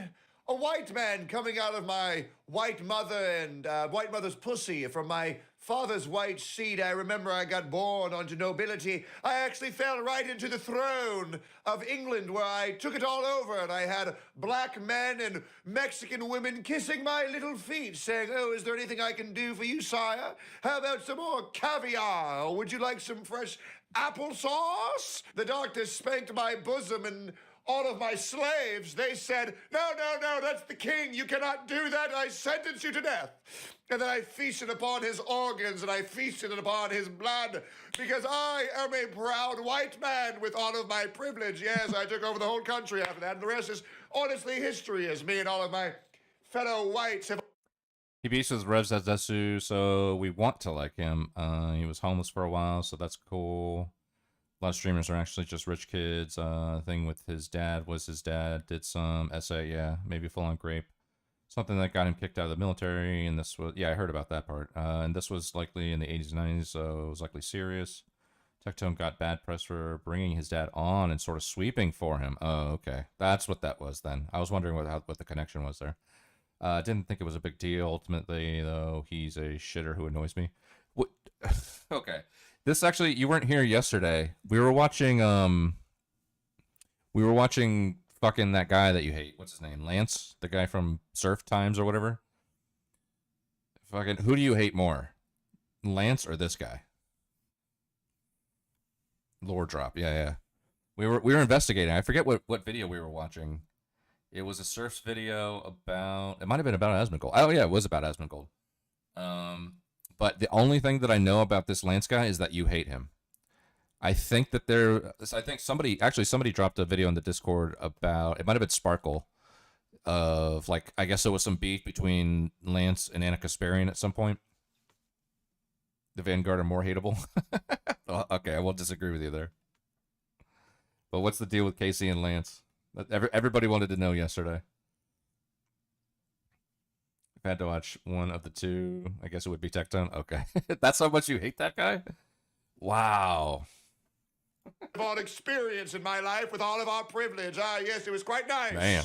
200-year-old man. So young men are snowflakes with hurt fifis because they're not the... Garçon, bring me more caviar. Thank you very much. Center of attention anymore. Got it. So are they poor little snowflakes, boo-hoo, or are they scary fascists that are gonna turn America into the Handmaid's Tale? Because they can't be both. You either care about the future, or you don't. You cannot simultaneously hand-wave away men moving to fascism, but also fearmonger about it. Hi, man here. Maybe men just need to stop being absolute pieces of dog shit. It seems like the easiest thing to do, right? I don't feel alienated or uncomfortable with democratic messaging because I'm not a complete wannabe fascist cheese-dick incel loser who thinks he's a good guy.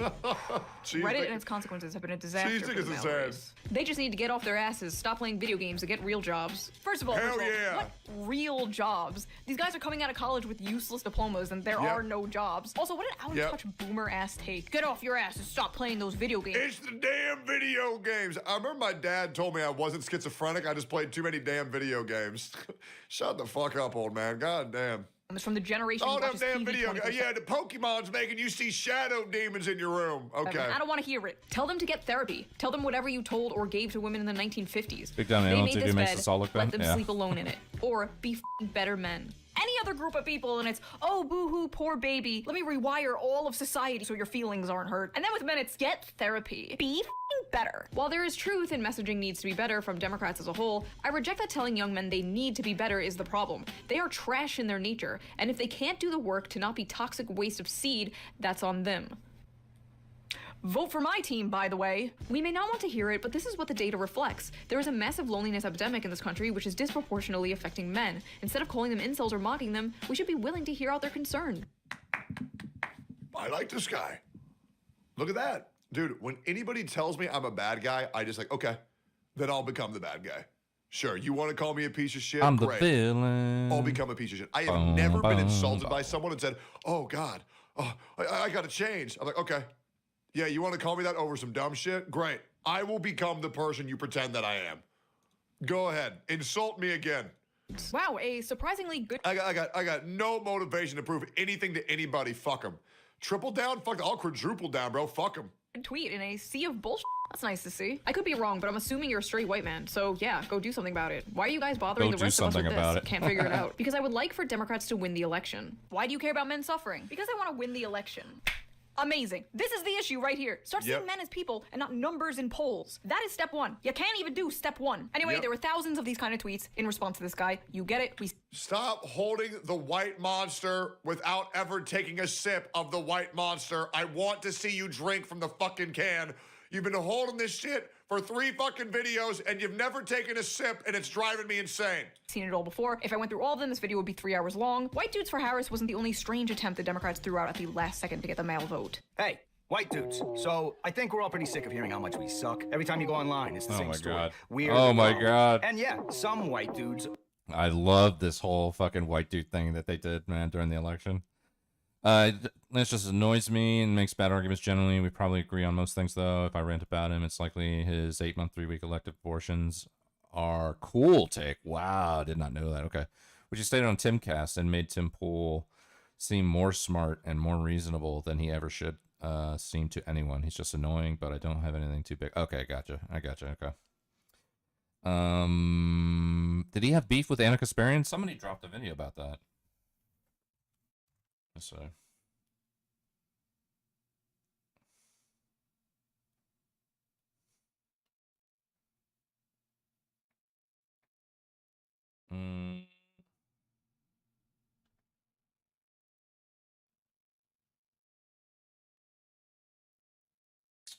Anna Kasparian destroys the serfs.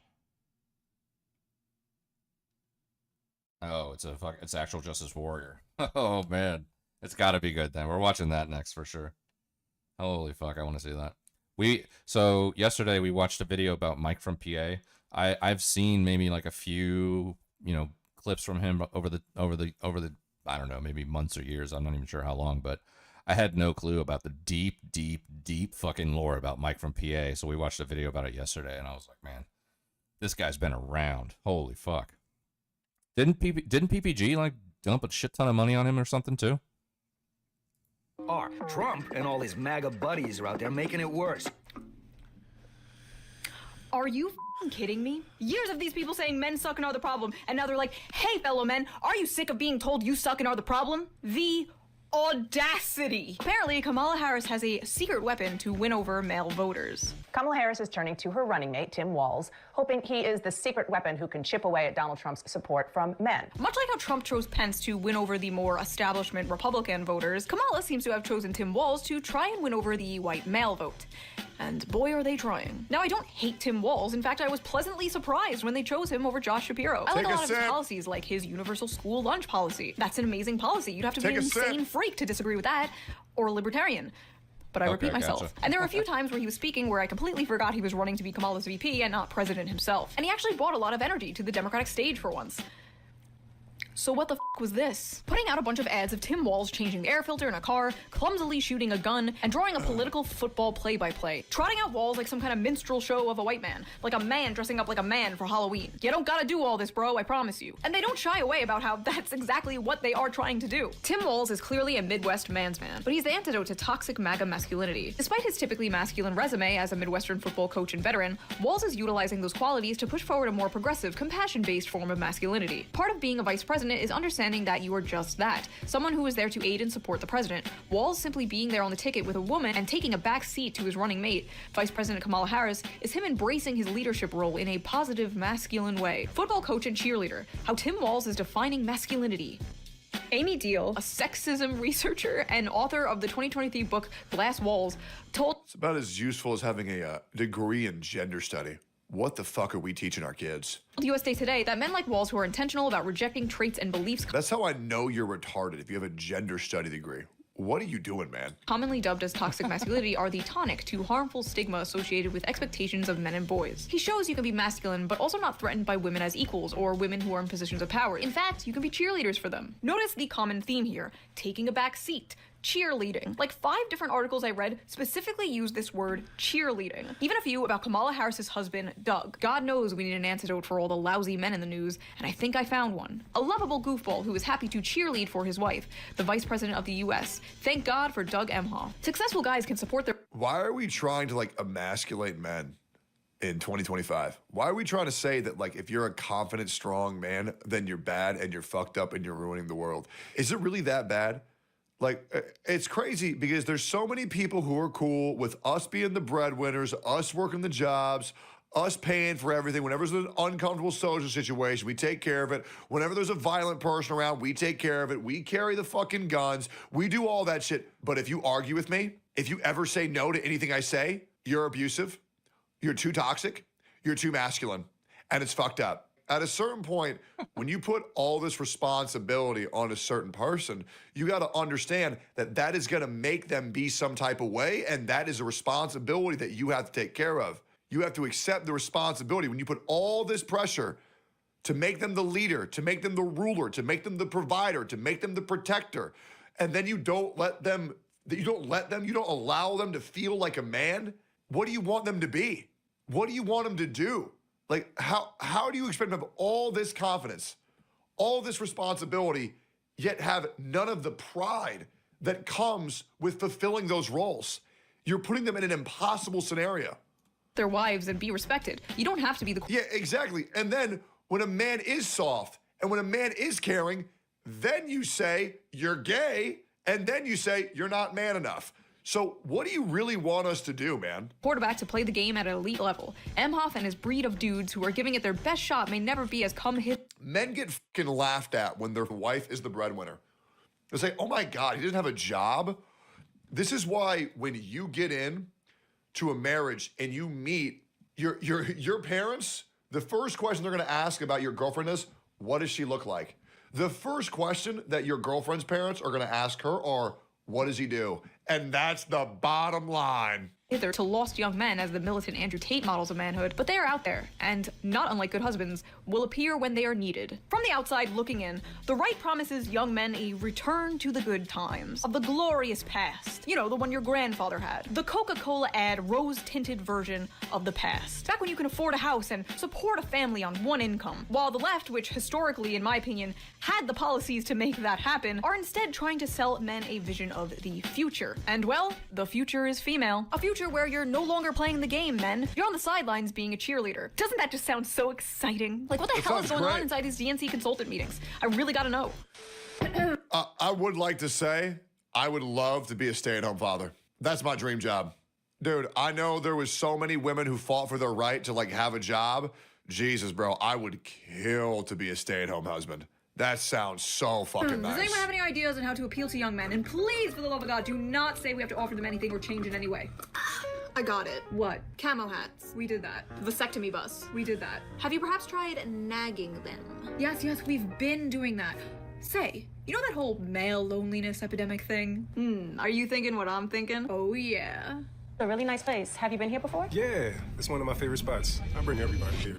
I said not go on a lot of dates, but... Hey men, if you don't vote for Kamala Harris, women won't fuck you. Brilliant. Young men should know that if you— Joke's on you, women already don't fuck me. Try again, loser. Vote for Trump, you're basically never going to get laid. I mean, is it incorrect? Don't think so. Trump gives girls the ick. Vote Harris, get laid. They are not beating the pretending to be progressive to get laid. I got a bad taste from this Lance guy when he did a debate with Lauren Southern and did this tactic where in closing statement he brought up all kinds of personal accusations against Lauren, so many that she can't possibly respond to all of them in her closing statement. Became very happy after doing that because Lauren Southern is a Nazi. Dimple is saying in the next 2 weeks there'll be a terrorist attack on U.S. blamed on Iran. Oh God, I did not see. I'm curious about that. Hold on. I mean, not the. I'm curious about that debate. Hold on.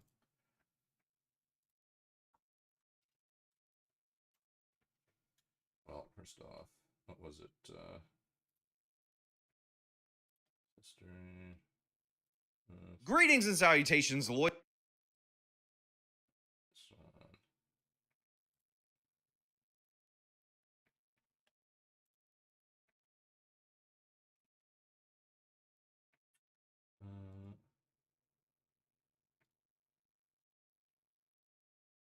Where's the playlist one? Download, share.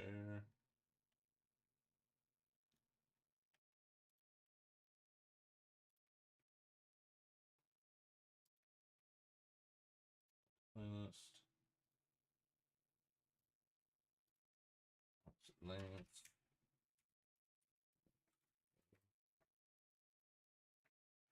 Heated Lawrence Southern debate forces moderator into a corner.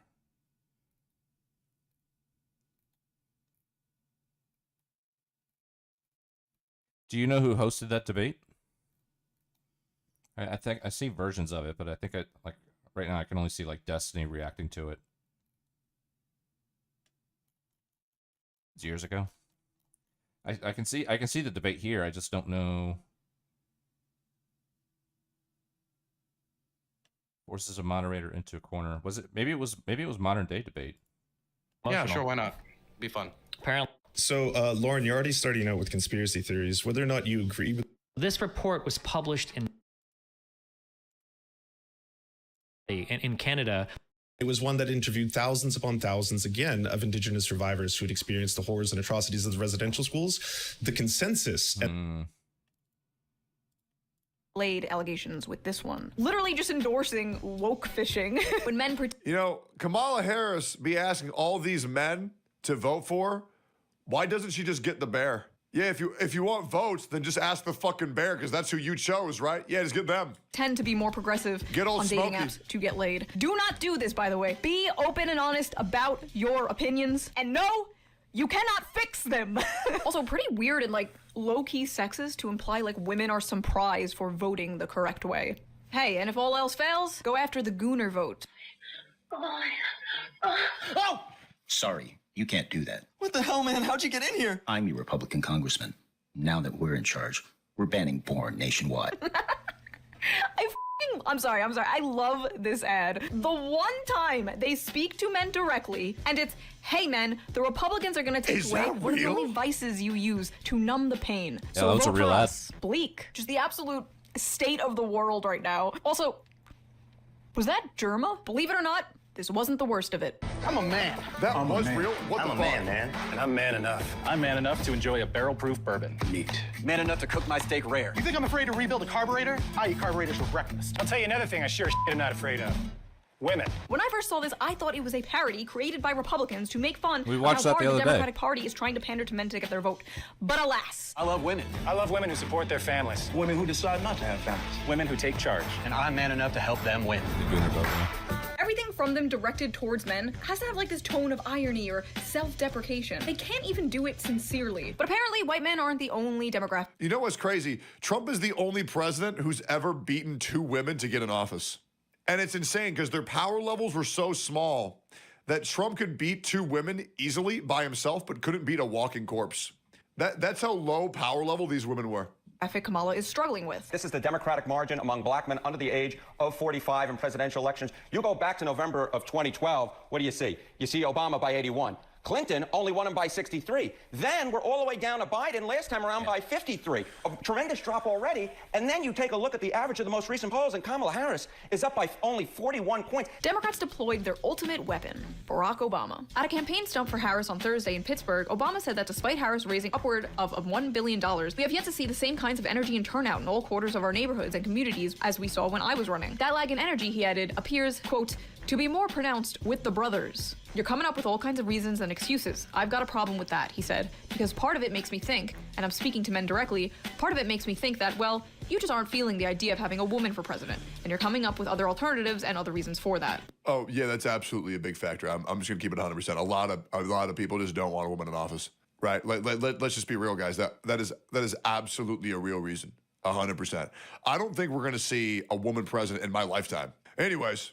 Once again, their only tactic seems to be getting in a man's face and going tisk tisk bad. You say what, brother? Lol. I hope not. Guys, do you really think there's not people who just don't want a woman in office? There's no way that you think that there's not people like that. Come on. Obviously, there's people like that.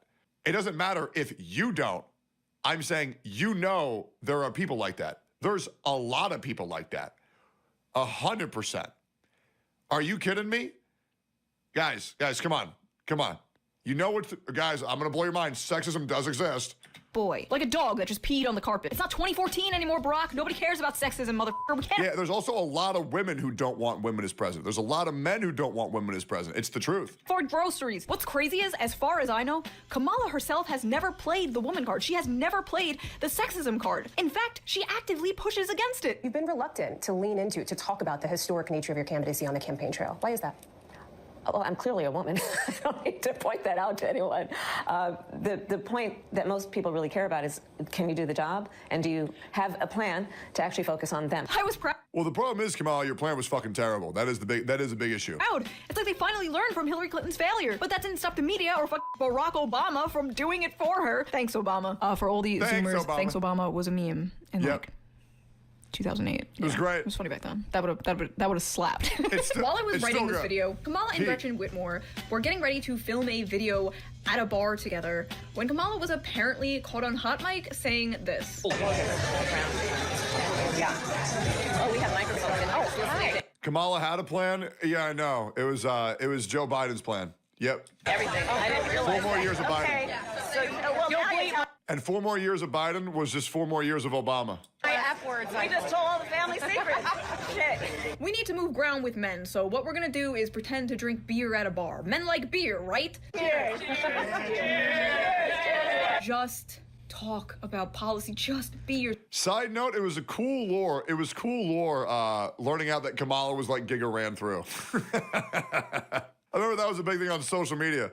Was hearing like Kamala Harris's body count in college was like 30 or some shit. Like I was like, God damn, bro, man, she was having a good time. She must have been collecting votes from an early age. Yourself, just listen to men and what they want. Kamala, all you gotta do is talk. Actually, no, now that I think about it, that might make it worse. Put Tim Walz out there, okay? Let Tim Walz do the talking. Don't dress him up as a man. You wanna know how to speak to men?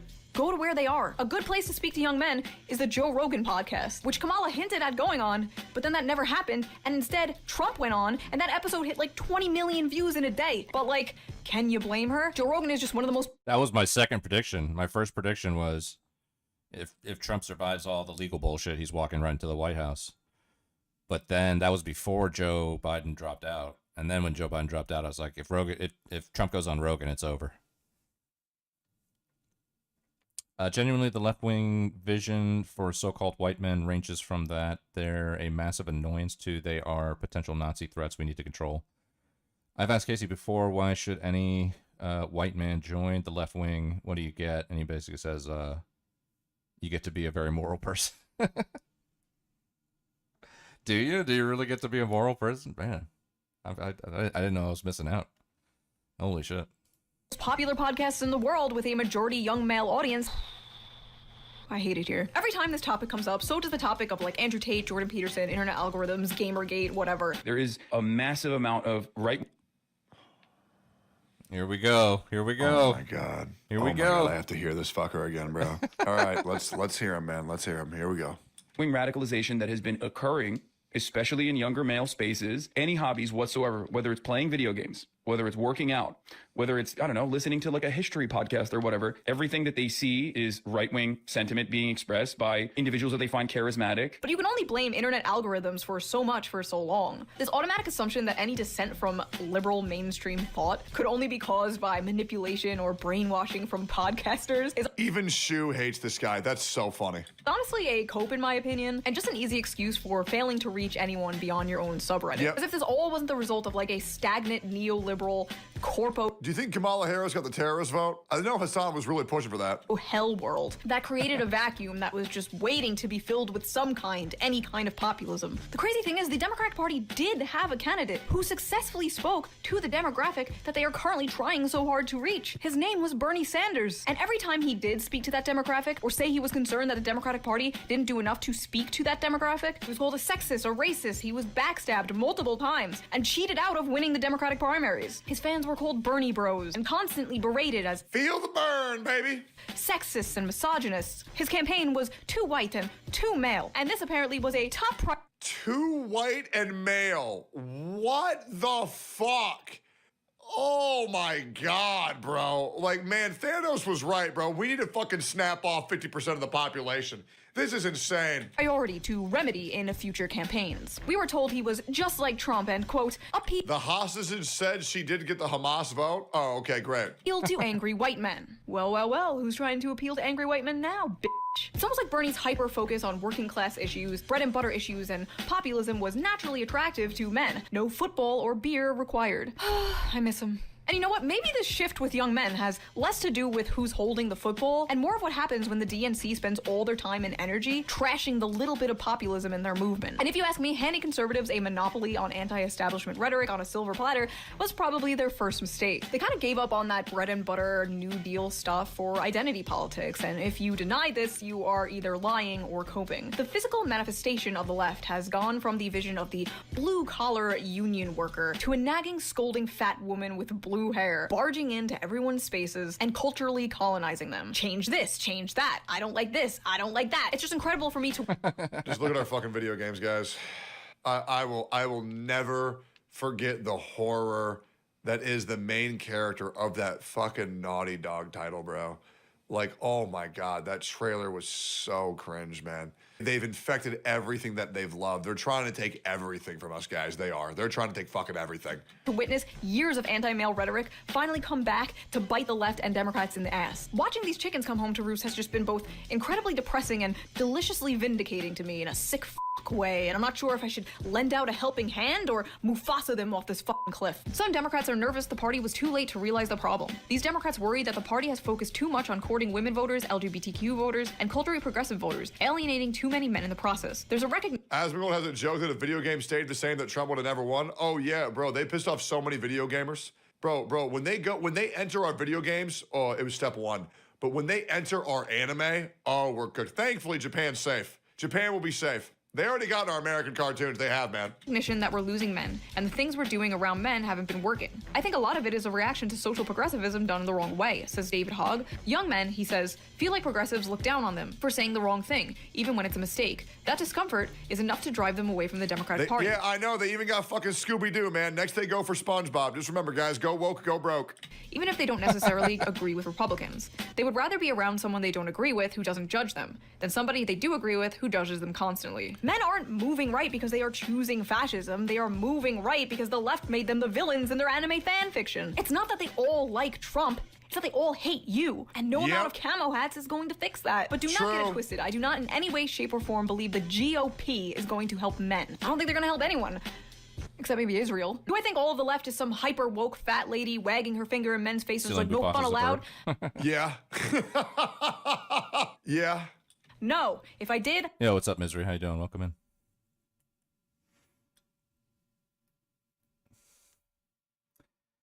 Ask not what your country can do for you. You don't even believe in countries? I wouldn't call myself left-wing. I'm not a Democrat, I'm a registered independent. But the Democratic Party is historically better on policy, and despite their messaging, even when it comes to helping men. Healthcare, higher wages, paid family leave, labor protection, Social Security, things Republicans have always fought against. And I think that's why this is extra frustrating to me. I don't say this with any love for the Republican Party. In fact, if anything, I say it with love for the Democratic Party. I fucking hate them, but deep down, I wish they could be better. I'm doing this for your own good. Shh. Go sleep, go sleep, shh, go sleep, I love you, go sleep, shh. I just hope that whether Kamala wins or loses, the party can take a step back and evaluate what they're doing wrong. Because I don't think the Democratic Party should be the party for the gays and women. I think the Democratic Party should be the party for everyone, including angry white men. So in your opinion, what could the Democratic Party do to win back young men? Can they do anything? Are they... Yeah, have a candidate that's not fucking retarded. It's really that easy. right? It's really that easy. I still firmly believe that more men aren't going right. They're just being, they're not walking right. They're being pushed right. And the other thing is, the left wing are just sprinting as far left as they possibly can. And it's bad, bro. It really is. Nuance is no longer existing in Big 2025. It's a shame. Great video, though. Like, comment, subscribe. I didn't know this, but Blue Sky is apparently dying. I am so happy to see this. Now, it was dying a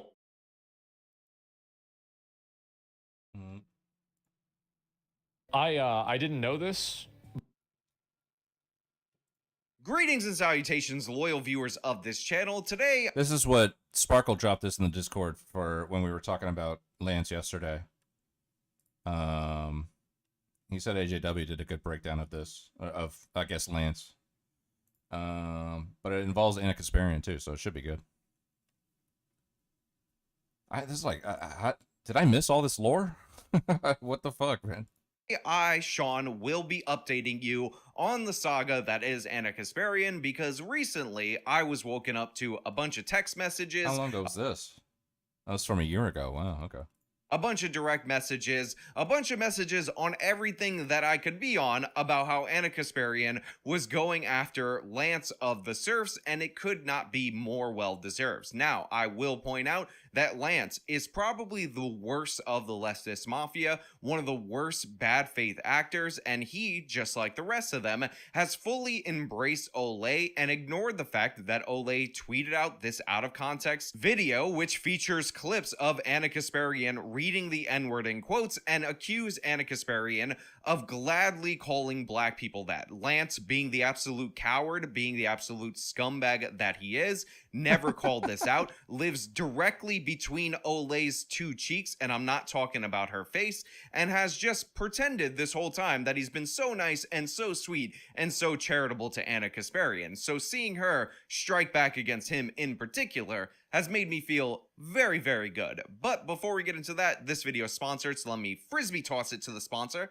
Frisbee toss. Then we'll bring it back over here and we'll talk about it on the other side. The surging national debt is bullish for the gold market. The recent debt ceiling drama ended with nominal cuts to the federal budget, along with an unlimited credit card for the feds is not necessarily a guarantee of future results. So this all started with the serfs out of nowhere tweeting that it's gotta be liberating not to have to pretend anymore. And of course, it's a screenshot of Anna Kasparian and a segment she did on The Young Turk, which talks about some— What is it gonna say? Is he gonna say that she's right wing now or something? Is that what he's gonna say? Some of the issues of Portugal's decriminalization of drugs program. Now, funny story about this video. It's actually my favorite Young Turks segment that they've done in years, and I'm talking about favorite in terms of its level of quality, not favorite in terms of whether or not I want to respond to it. And Anna Kasparian actually does an excellent job and even corrects some things that I have been saying positively about Portugal's decriminalization program, because I didn't realize until watching this that there's actually two different programs that went on in Portugal. There's the program that they instituted up until the year 2012, which is the one that I've been positively referencing in comparison to what we're doing with decriminalization in a few major cities in the United States of America. Then there's the post-2012 program, which is actually more similar to what we're doing here in the United States. In fact, United States cities often cite the new model, not realizing that it's changed from the old model that had much more promising results, as their model for what they're instituting here in America. And Anna lays this out quite clearly. For one, the program started with the government carrying out services following decriminalization, but later outsourced the work to nonprofits. So Portugal decentralized its drug oversight operation in 2012. A funding drop from 82.7 million to 17.4 million forced Portugal's main institution to outsource work previously done by the state to nonprofit groups, including the street teams that engage with people who use drugs. The cut in funding quite clearly had a terrible impact and weakened Portugal's successful program. However, Lance, being the absolute buffoon, doofus, ridiculous person that he actually is, didn't even bother to really watch the segment, because what Anna is advocating for is not the drug war. She's advocating for going back to the previous system, which Portugal spent more money on and didn't outsource a lot of the stuff to nonprofits and kept more in-house in terms of the government. So what Anna Kasparian is actually criticizing is a reduction in funding and outsourcing to nonprofits, and these would all be progressive criticisms. And if you watch this segment, again, I highly recommend it in the most unironic way humanly possible. You will see that she's coming at this from a progressive perspective. And one of the things that she's worried about is the fact that if we keep copying the bad model in Portugal, that's going to lead people to double down on the drug war. Now, look, identifying the flaws, the current flaws in Portugal's decriminalization model is critical if we want to avoid circling back to destructive war on drug policies. But Lance, aka Spineless Lance, of course did not look into that. He immediately assumed bad intent on Anna's behalf, because Anna dared stand up to his queen, to his master, Olay, so Lance is looking for any kind of mud to fling in the face of Anna, even though he's completely wrong. And if you're opposite Anna's position, you're actually more right-wing on drugs, trying to maintain this program that is obviously destined for failure. Now, Anna responds with the following: listen, I get that a dishonest and untalented clown like Lance needs to distract from his embarrassing debate with Tim Pool, so he's going to post a screenshot of a story I covered and mischaracterize what I said. But here's the full video. Anna, I just want to say, from me to you, from the actual Justice Warrior YouTube channel to Anna Kasparian of the Young Turks, yes, you are correct. You're speaking my language. You are preaching to the choir. Honestly, I've never seen somebody analyze Lance in any more clear way besides myself, and I'm totally on board for this. This is essentially Anna Kasparian going through the experience that I went through when I got glasses. Like, she was seeing in standard definition, boom, HD vision, clear as day, calling out Lance to his face, and of course, the doofus Lance has no response. In fact, the only response that Lance can go with is going full I'm a victim mode, which we will get to in a second, but Anna follows this up with yet another tweet. The whole point of the video was how Portugal's decriminalization policies were a success until the government cut the funding for rehab outsource work to nonprofits. Either you have issues with basic comprehension, true, Lance is quite dumb, Anna, or you're a liar who's mischaracterizing things. It's both for Lance. True. Factual. Listen, I've struggled with this myself. I struggled with how to analyze Lance from the Serfs on this channel in multiple different videos, because he's really dumb, but he's also a liar, so it's hard to tell whether or not he's dumbly stumbling into his position or he's deliberately lying, but it's actually both. He's actually the rare thing where people don't know anything, but they're also constantly lying, that we don't see all too often on the internet. Usually, people are wrapped up in ideology. Usually, people believe something so hard that they want it to be true, but Lance is an absolute snake and a buffoon, so he can't even lie with any cleverness. You could find takes of Anna Kasparian taking more right-wing positions on criminal justice, if that's how you want to label it. I would label it correct positions on criminal justice, but this is not a more right-wing position. This is actually embracing the original intent and purpose of the decriminalization program, and I know some people are going to label this left-wing, but I said this on this channel multiple different times. I prefer Portugal's old model to the US cities model, which means that I too agree with Anna Kasparian that the old model of the government actually spending what is necessary in order to deal with these addicts is better than their new model. So I might be more left-wing specifically on this issue than the serfs, which just goes to show you how this man will take any position for convenience and ultimately end up attacking anybody just based on his absolute devoted loyalty, which by the way isn't even really legitimate loyalty, because we all know Lance backstabbed somebody at the drop of a hat, currently to Olay. Now, Lance's response is also pitiful. It completely obfuscates that he was dead wrong on the issue and pivots into other weird territory. What does me making a post about you have to do with me debating Tim Pool 2 months ago? I don't understand how they're connected. Are you taking credit for coaching him or something? So this is why Lance is so funny to laugh at. He doesn't address the issue, which is him lying about Anna. Is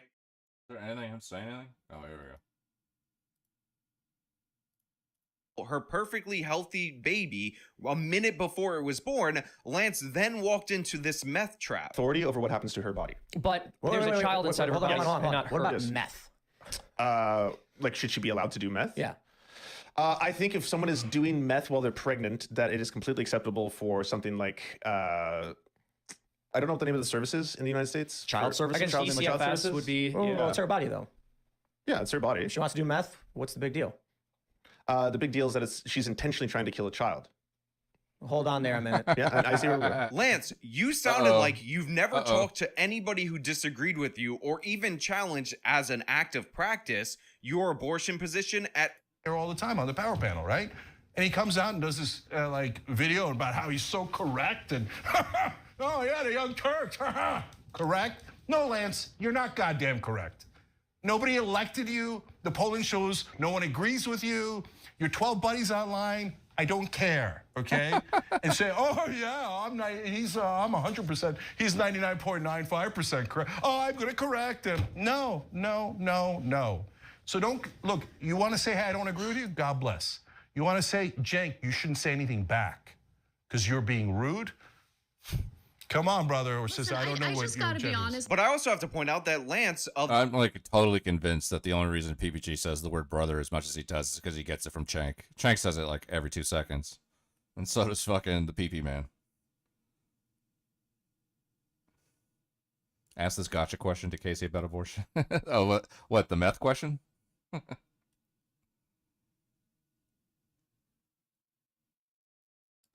Yeah, okay. I don't know. You still out there, Casey? Yo, what's up, Citadel? How you doing?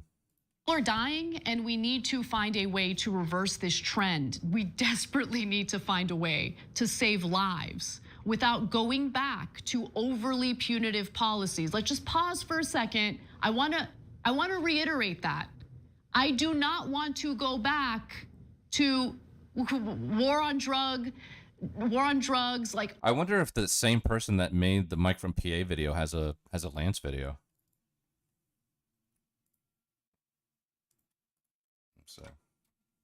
My mom used to pack my lunch every day for school. Tepla, shak, darbat, all the things that now feel like comfort. But back then, the moment we walked into class and hung up our lunch boxes, the comments would start. What's that smell? Why does it stink? It got to a point where I'd hide my lunchbox at the bottom of my locker, cover with my backpack, and just hope that no one noticed. I begged my parents to let me buy school lunch, and when they finally caved in, I settled for the only vegetarian option, cardboard pizza every single day. Looking back now, I can't believe I gave up real food just to blend in. Today, I'm the loudest advocate for Indian food because in our culture, going out doesn't mean clubs, it means dinner.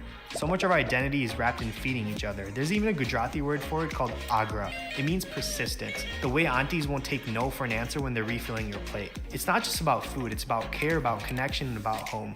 And that smell slaps. My mom used to pack my lunch every day for school. What's up with this video, Citadel? Does it have to do with like us talking about food before, or is it just like an Indian meme? What does allowed to do meth mean? We already don't allow people to do meth. But if we made meth legal, I think doing it while pregnant should be illegal. Okay, there you go. There you go.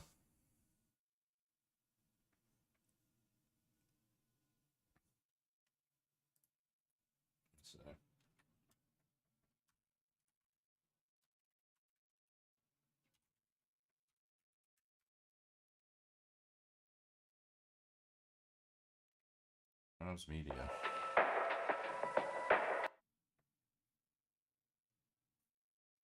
I'm dropping a sub. This guy had a that Mike from PA video was just fucking chef's kiss.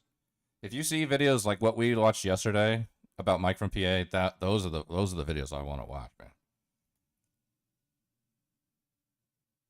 And actually, that's only from a month ago. Leafy. Strange Discovery, What Happened to the Planet? iDubbbz. Sienna May.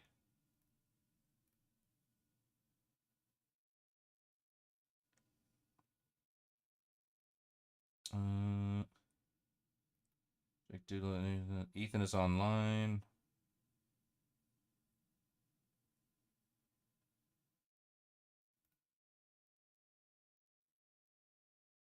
Responding to Noah Samson? Oh, God. What's that, man?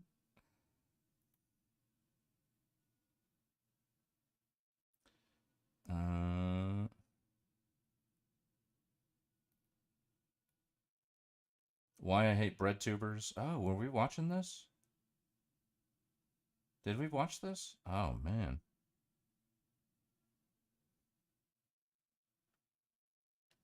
Anissa Joma. Denims. Poggers.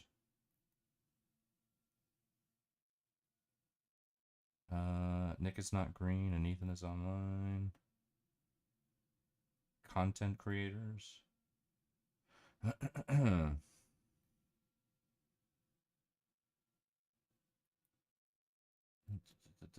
Idiot influencers. Noah Samson. Oh, God. What's that?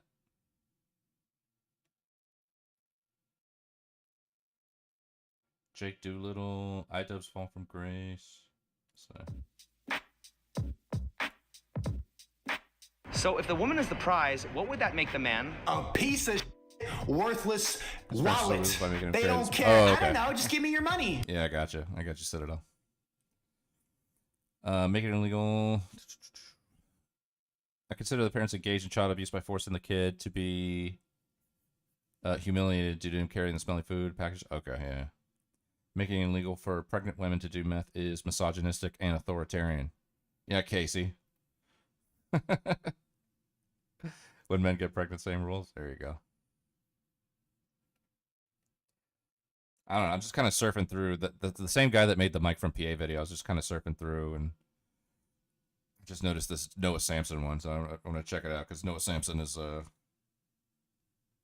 don't know what Noah Samson. I don't know what I don't know. The only word that comes to mind is like soy boy, but I didn't want to be like fucking too like 2017 about it, unless that is the perfect description of Noah Samson. Wow, that's misogynistic. Welcome back to another episode of Idiot Influencers. Today I'll be looking at yet another bread tuber, Noah Samson.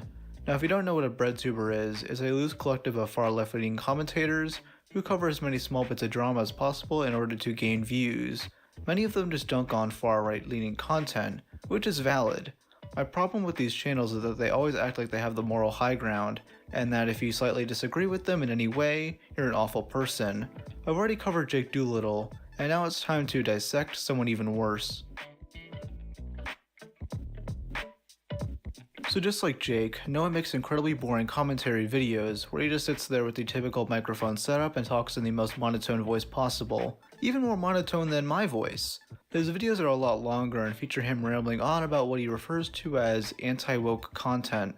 Sometimes the video idea is valid, but much of the time he's just responding to stuff he slightly disagrees with. I mean, really anything that is not from a far left-leaning perspective is bad, just automatically bad to him. His audience of 16-year-olds doesn't really care though. They like being able to listen to someone with a big platform like Noah's, who agrees with their small worldview. Cause outside of that group, many agree that the stuff he's been saying is full of shit. You have to remain body positive throughout this entire video. That is quite a challenge. I will try. Okay, so he's a comedy guy, right? Humor is when you tell people to shut the fuck up because of the way that their body looks. Noah's been criticized heavily by many online creators, even those with similar political beliefs. I'll get to that soon, but first I want to discuss his bad faith arguments. Something Noah does quite frequently is stigmatize certain words as dog whistles.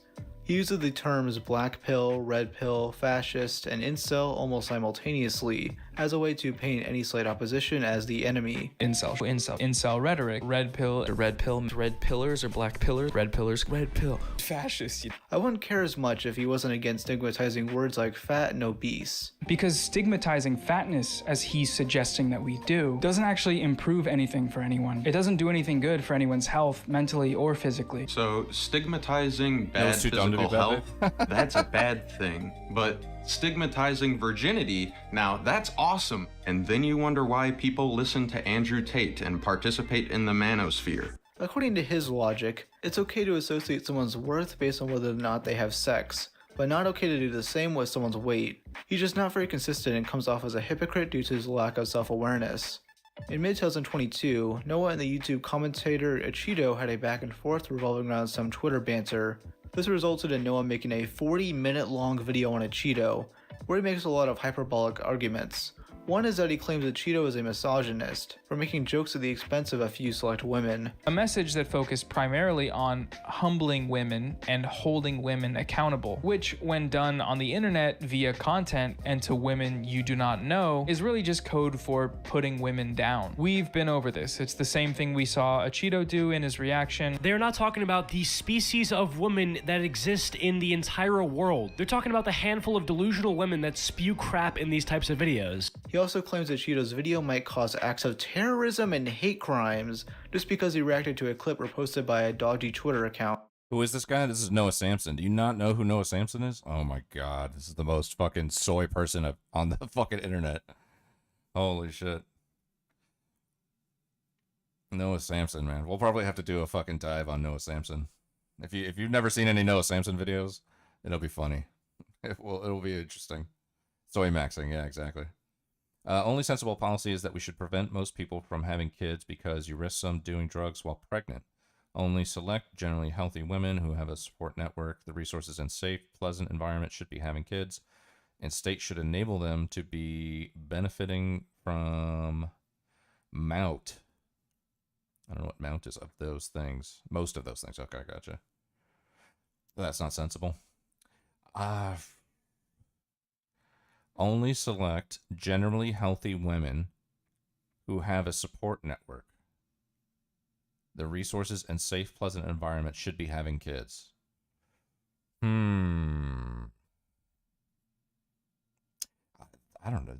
Well, I mean, there's a lot to contend with there, but I'm wondering, like, are you saying, like, it sounds like you want to have, like, a breeding colony. I mean, maybe I'm taking that too far, but, you know, like, only select generally healthy women who have a support network and the resources. Like, so women that are on Section 8, they can't have kids. I don't know. I don't know about that one. My body, my choice. There you go. The clip in question shows an 8-year-old boy arguing with his mother about if she forced him to be pansexual or not. Cheeto's video isn't anti-LGBTQ, it's mainly making fun of the mom for being a bad parent, because in the same clip she's fine with the young boy cussing on a TikTok live stream.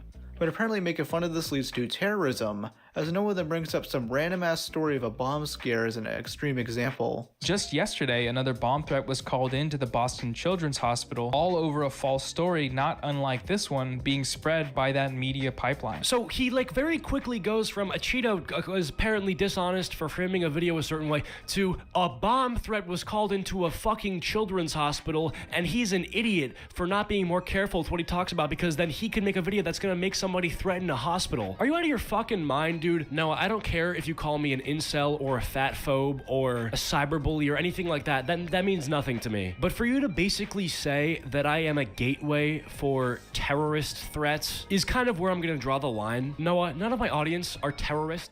Another feud Noah had was with the YouTube channel Think Before You Sleep. This is a channel I occasionally watch for its incredibly well done research on various social issues and well constructed arguments, though I'm not a fan of how much he uses the term woke, and some of the criticism he gets is a bit valid. In June 2023, he made a video about a series of Dove ads, which he criticized for being lazy and not having any sources for the studies based on. Noah decided to make a response to this, where he claimed sources weren't important, and then went on to cite the wrong one. He also cites a source which he obviously didn't read beyond the abstract, as it said the complete opposite of what he was trying to argue. Think Before You Sleep then made a video about how to do good research, where he uses Noah as a bad example. He spends 50 minutes debunking all of Noah's sloppy research, presenting how all of his claims are based on nothing. I'd recommend watching the full thing, as it's too long to discuss here. Link in the description. In this section, we'll be discussing the Debate Bros drama Noam got himself into. It's not drama I care about particularly, but it needs to be mentioned as it leads to a greater point. It all started in September 2021, when the political streamer Vosh posted a debate between him and someone known as Professor Flowers. The only thing notable about it is that Flowers tried to... That was another thing I wanted to watch. I forgot about that. Let me put that in the fucking thing. Why did we want to watch that? Oh, it was the idea. Okay, so I think this conversation that they had was involved with the idea of we were watching South Africa stuff, I think, and it came up with the idea. So I forget who came up with it, but somebody came up with the idea of like living with your oppressors and whether or not you should kill them or that kind of thing.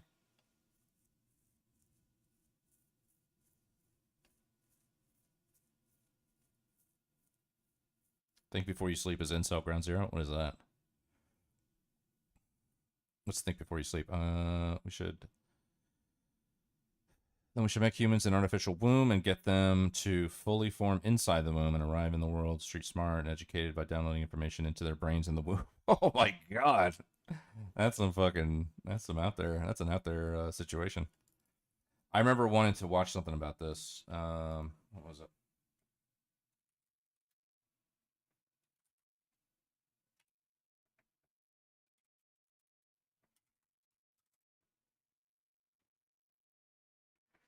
Talking with Professor Flowers about black nationalism and her video criticizing me. Yeah, I'm gonna put that in the playlist. I'm not watching it tonight, but that was I remember that I wanted to watch that because I wanted to revisit that whole conversation, that discourse about like, you know, if you're living in the same land as your oppressors, you know, should you be forced to live next to them? Should you kill them? Like that whole thing. Oh, Think Before You Sleep is a YouTube channel. Oh, what is that?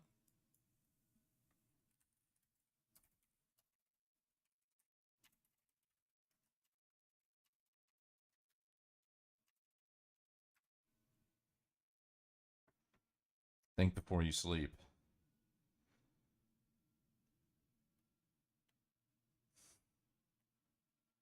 Is that Noah Samson right there? This video is about Ethan Klein suing Noah Samson. This is an incel channel? Mindless incel dribble? You might like it. If it's mindless, I probably will.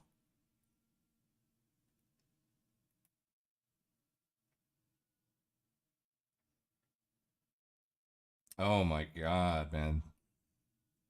Yeah, you're right. I'm gonna like this channel.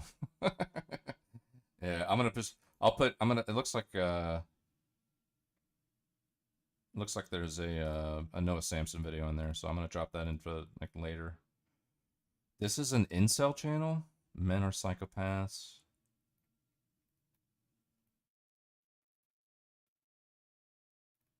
How woke channels are radicalizing people. Put that in the playlist. How feminists are making women unemployable. Put that one in the playlist. Let's go. Oh, man. That one in there? Yeah, okay. Interesting, okay. I've done a bad thing. Is it that bad? I've never heard of this before. I ask, should an individual who doesn't feel represented by any existing country be able to settle in a foreign land and start his own country to design the laws to his liking? I mean, I guess they should. Where are you going to get, you know, are we talking about land that's not already occupied or owned in some way? It all started in September 2021, when the political streamer Vosh posted a debate between him and someone known as Professor Flowers. The only thing notable about it is that Flowers tried to associate all white people as being colonizers, and tries to justify racial cleansing. Vosh tries to fight back on this and gets interrupted multiple times by her. Vosh got a bit of pushback from this, which resulted in more pointless debates of other streamers. Noah then joined in on this drama by posting the video, Solving the Debate Bro Problem, in February 2022. Here he spends over an hour rambling on about the leftist debate bros, specifically mentioning Vosh. Previously he mentioned liking Vosh, but got pushed back and realized it was better for him to hate on the guy. Noah tries defending Professor Flowers throughout, leading to many other channels criticizing him. This led to Vosh and Noah debating, which didn't end well for the latter. Noah ends up walking back every single statement he ever made, while still trying to have the moral high ground. There's a moment where Noah insists Flowers doesn't use the term white and colonizer interchangeably, and Vosh just pulls up a tweet where she straight up says that. Look, you can like pull a tweet that says that, and you can pull clips that like that allude to, again, a complex conversation about race, whiteness, and Can you colonization, find any and evidence reduce of it. her saying that it's not, that this isn't asynchronous? I mean, have you like watched all of her videos back? I'm not sure if you have. No, I don't think she's very smart. Okay, well then this is just a waste of time, like to try to convince you. That's not what I'm here to do. I'm not here to convince you or your audience that, like, Noah. If you're just Noah, yeah. you are currently the. This is the old Vosh. I mean, it looks like this looks at it like the time when he started losing weight, but he's got that fucking old ratty Irish laddie fucking hair going. If you ask a leftist, they would call you a settler colonialism enjoyer if you answer yes. Do we have a leftist we can ask? Is there a leftist out there we can ask? One, with nothing in your hands, arguing against evidence that hundreds of thousands of people have seen, in which she unambiguously, as directly as you can, said the thing you won't accept. The only thing that I can assume this is, apart from maybe you two are like secret best buddies or something, and it's like a personal thing. I think I missed that part that you were talking about there, because you said settle in a foreign land and start his own country. But I guess I took foreign land by just any land, but it sounds like you're saying foreign land as in like land that's already occupied or land that's already established or built out or something. Is that what you meant? Did you mean like land that just has nothing on it and nobody's there? Or are you talking about like a town or a country that's already there? Directly as you can, said the thing you won't accept. The only thing that I can assume this is, apart from maybe you two are like secret best buddies or something, and it's like a personal thing, is you understand that if you fall on this point, you fall on the next one. I am, because this is an enormous waste of time, just going to rip the L from your hands. She said what she said. She thinks white people are colonizers. If you are, with respect, too spineless to own up to the fact that she clearly dude, this is wait, like... Noah. No one ever brings up any evidence for his claims. It just comes off as a spineless idiot who only agreed to debate him over spite. Initially, Noah claimed that he enjoyed the debate, but walked back on it after he got backlash. He then unlisted his original video and uploaded another where he criticized Vosh. 2 months later, he made the video public again, since he's apparently really proud of it despite the hate it got. This dude is all bark, no bite. Once he gets hate, he'll try to fight it off and fails. He then tries to hide from it before going back to do the same thing again. Because after this drama, he went back to dunking on Vosh and other debate bros on Twitter. He even liked a tweet of someone unironically wanting Vosh to be put down like a dog. He got banned on Twitter a few months later over some tweet about Chud Logic, where he wished death upon him. Do I think it's ban-worthy? I think it's debatable. Still a weird thing to post for someone like him who constantly tries to portray himself as some wholesome, quirky video essayist. He would then get called out by Xander Hall and Keffels of all people, due to his unhinged behavior. I was very clear in my videos, my first videos taking down Noah Samson's comments, that I truly believe he's not a good person. So yeah, the fact that he's liking tweets saying that Vosh should be killed, not surprising. And I guarantee he wasn't liking that tweet because he thinks it's a ironic, funny joke. These people are genuinely sociopathic. God, I feel like my head is going to implode after reading up on all this drama.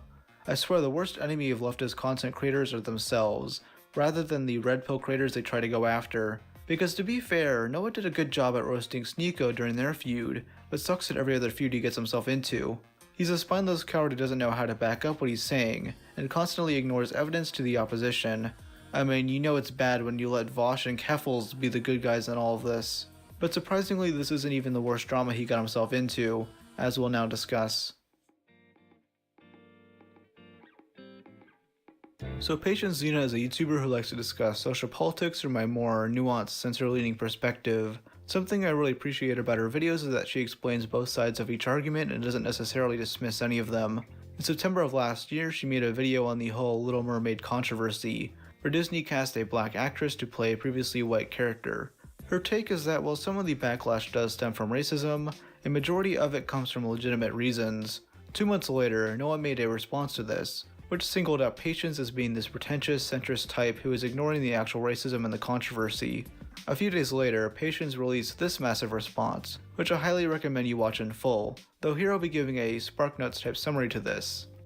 In Noah's video, it claims that the legitimate criticism of the Little Mermaid remake is not being driven by racism, though states the complete opposite by the end of the video. Patience brings up how often Noah uses terms like conservative, anti-woke, and alt-right to label the opposition as the bad guys, trying to make this discussion more political than it has to be. But of course Noah has to drive home the point that the redhead erasure points are being pushed by conservative commentators, because of course Noah's purpose of this video is political. He disagrees with me and he doesn't like the fact that some of my views align with conservatives because he finds that to be very, very problematic. Because he says within his own video, I'm growing very rapidly and in the process I'm going to grow a larger audience of people who will be able to hear my views, and that is concerning to him. Noah's take becomes extreme when he insists that Ariel might as well be Aryan and says this shit. They used artificial intelligence to fix a real black actor by making her white. So like, why stop at the skin? Make her blonde, make her eyes blue while you're at it. Tattoo a swastika onto the frog.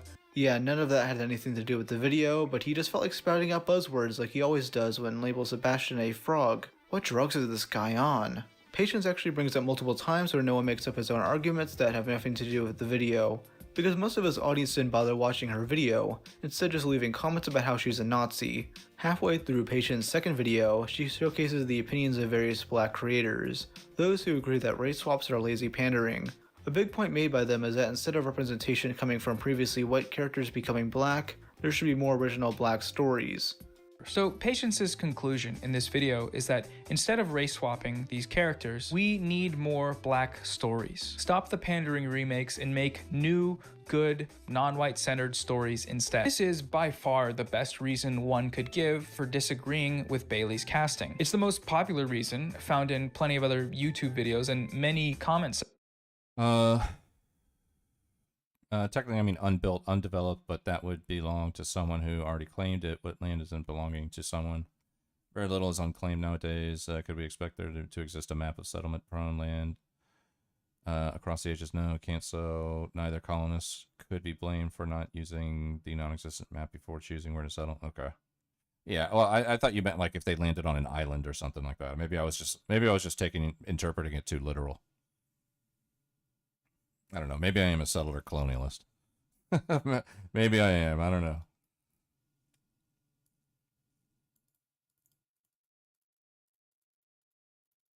Be able to settle in a foreign land and start his own country.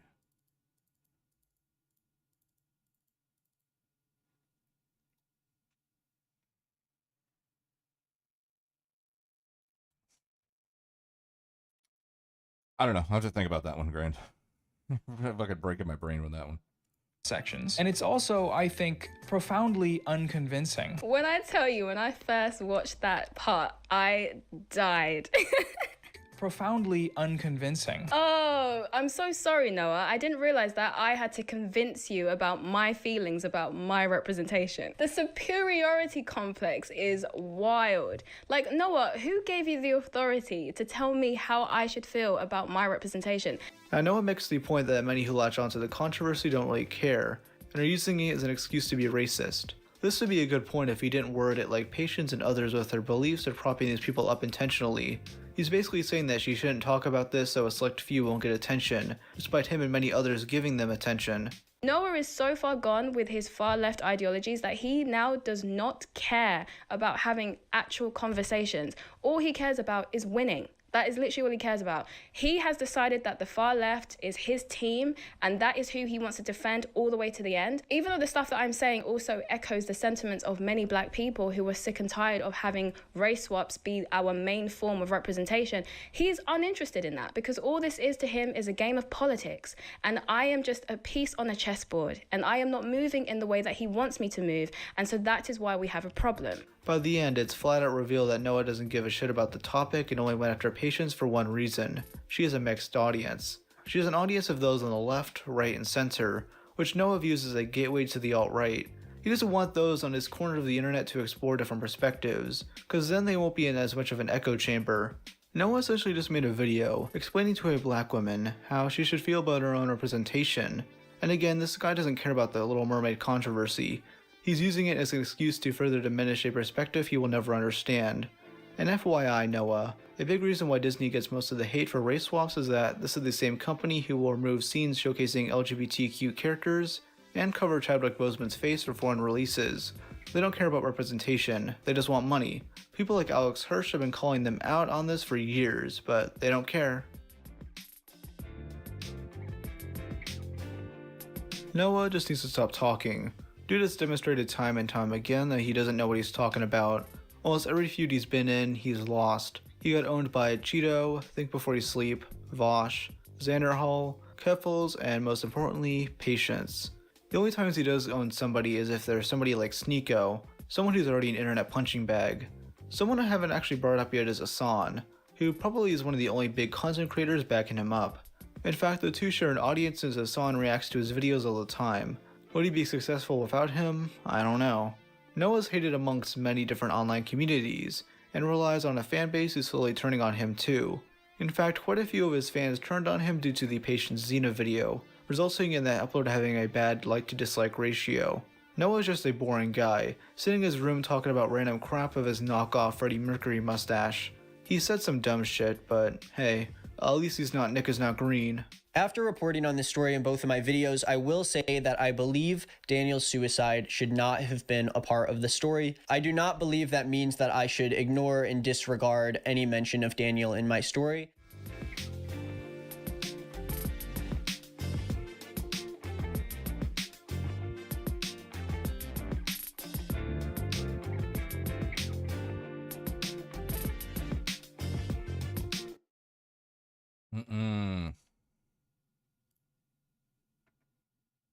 Oh, God.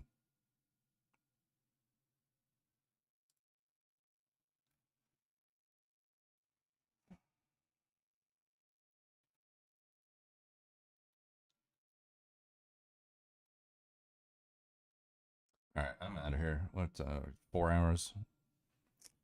I'll probably be on later. Thank you, Grant. Thank you, Casey. Thank you, Conrad. Thank you, Birdman. Thank you, Citadel. Thank you, Misery. Thank you, everybody. I'm out of here. Yeah, I'll probably be back later, so. Yep, I'll see you guys later. Peace. Yep, no problem. Peace, peace, peace.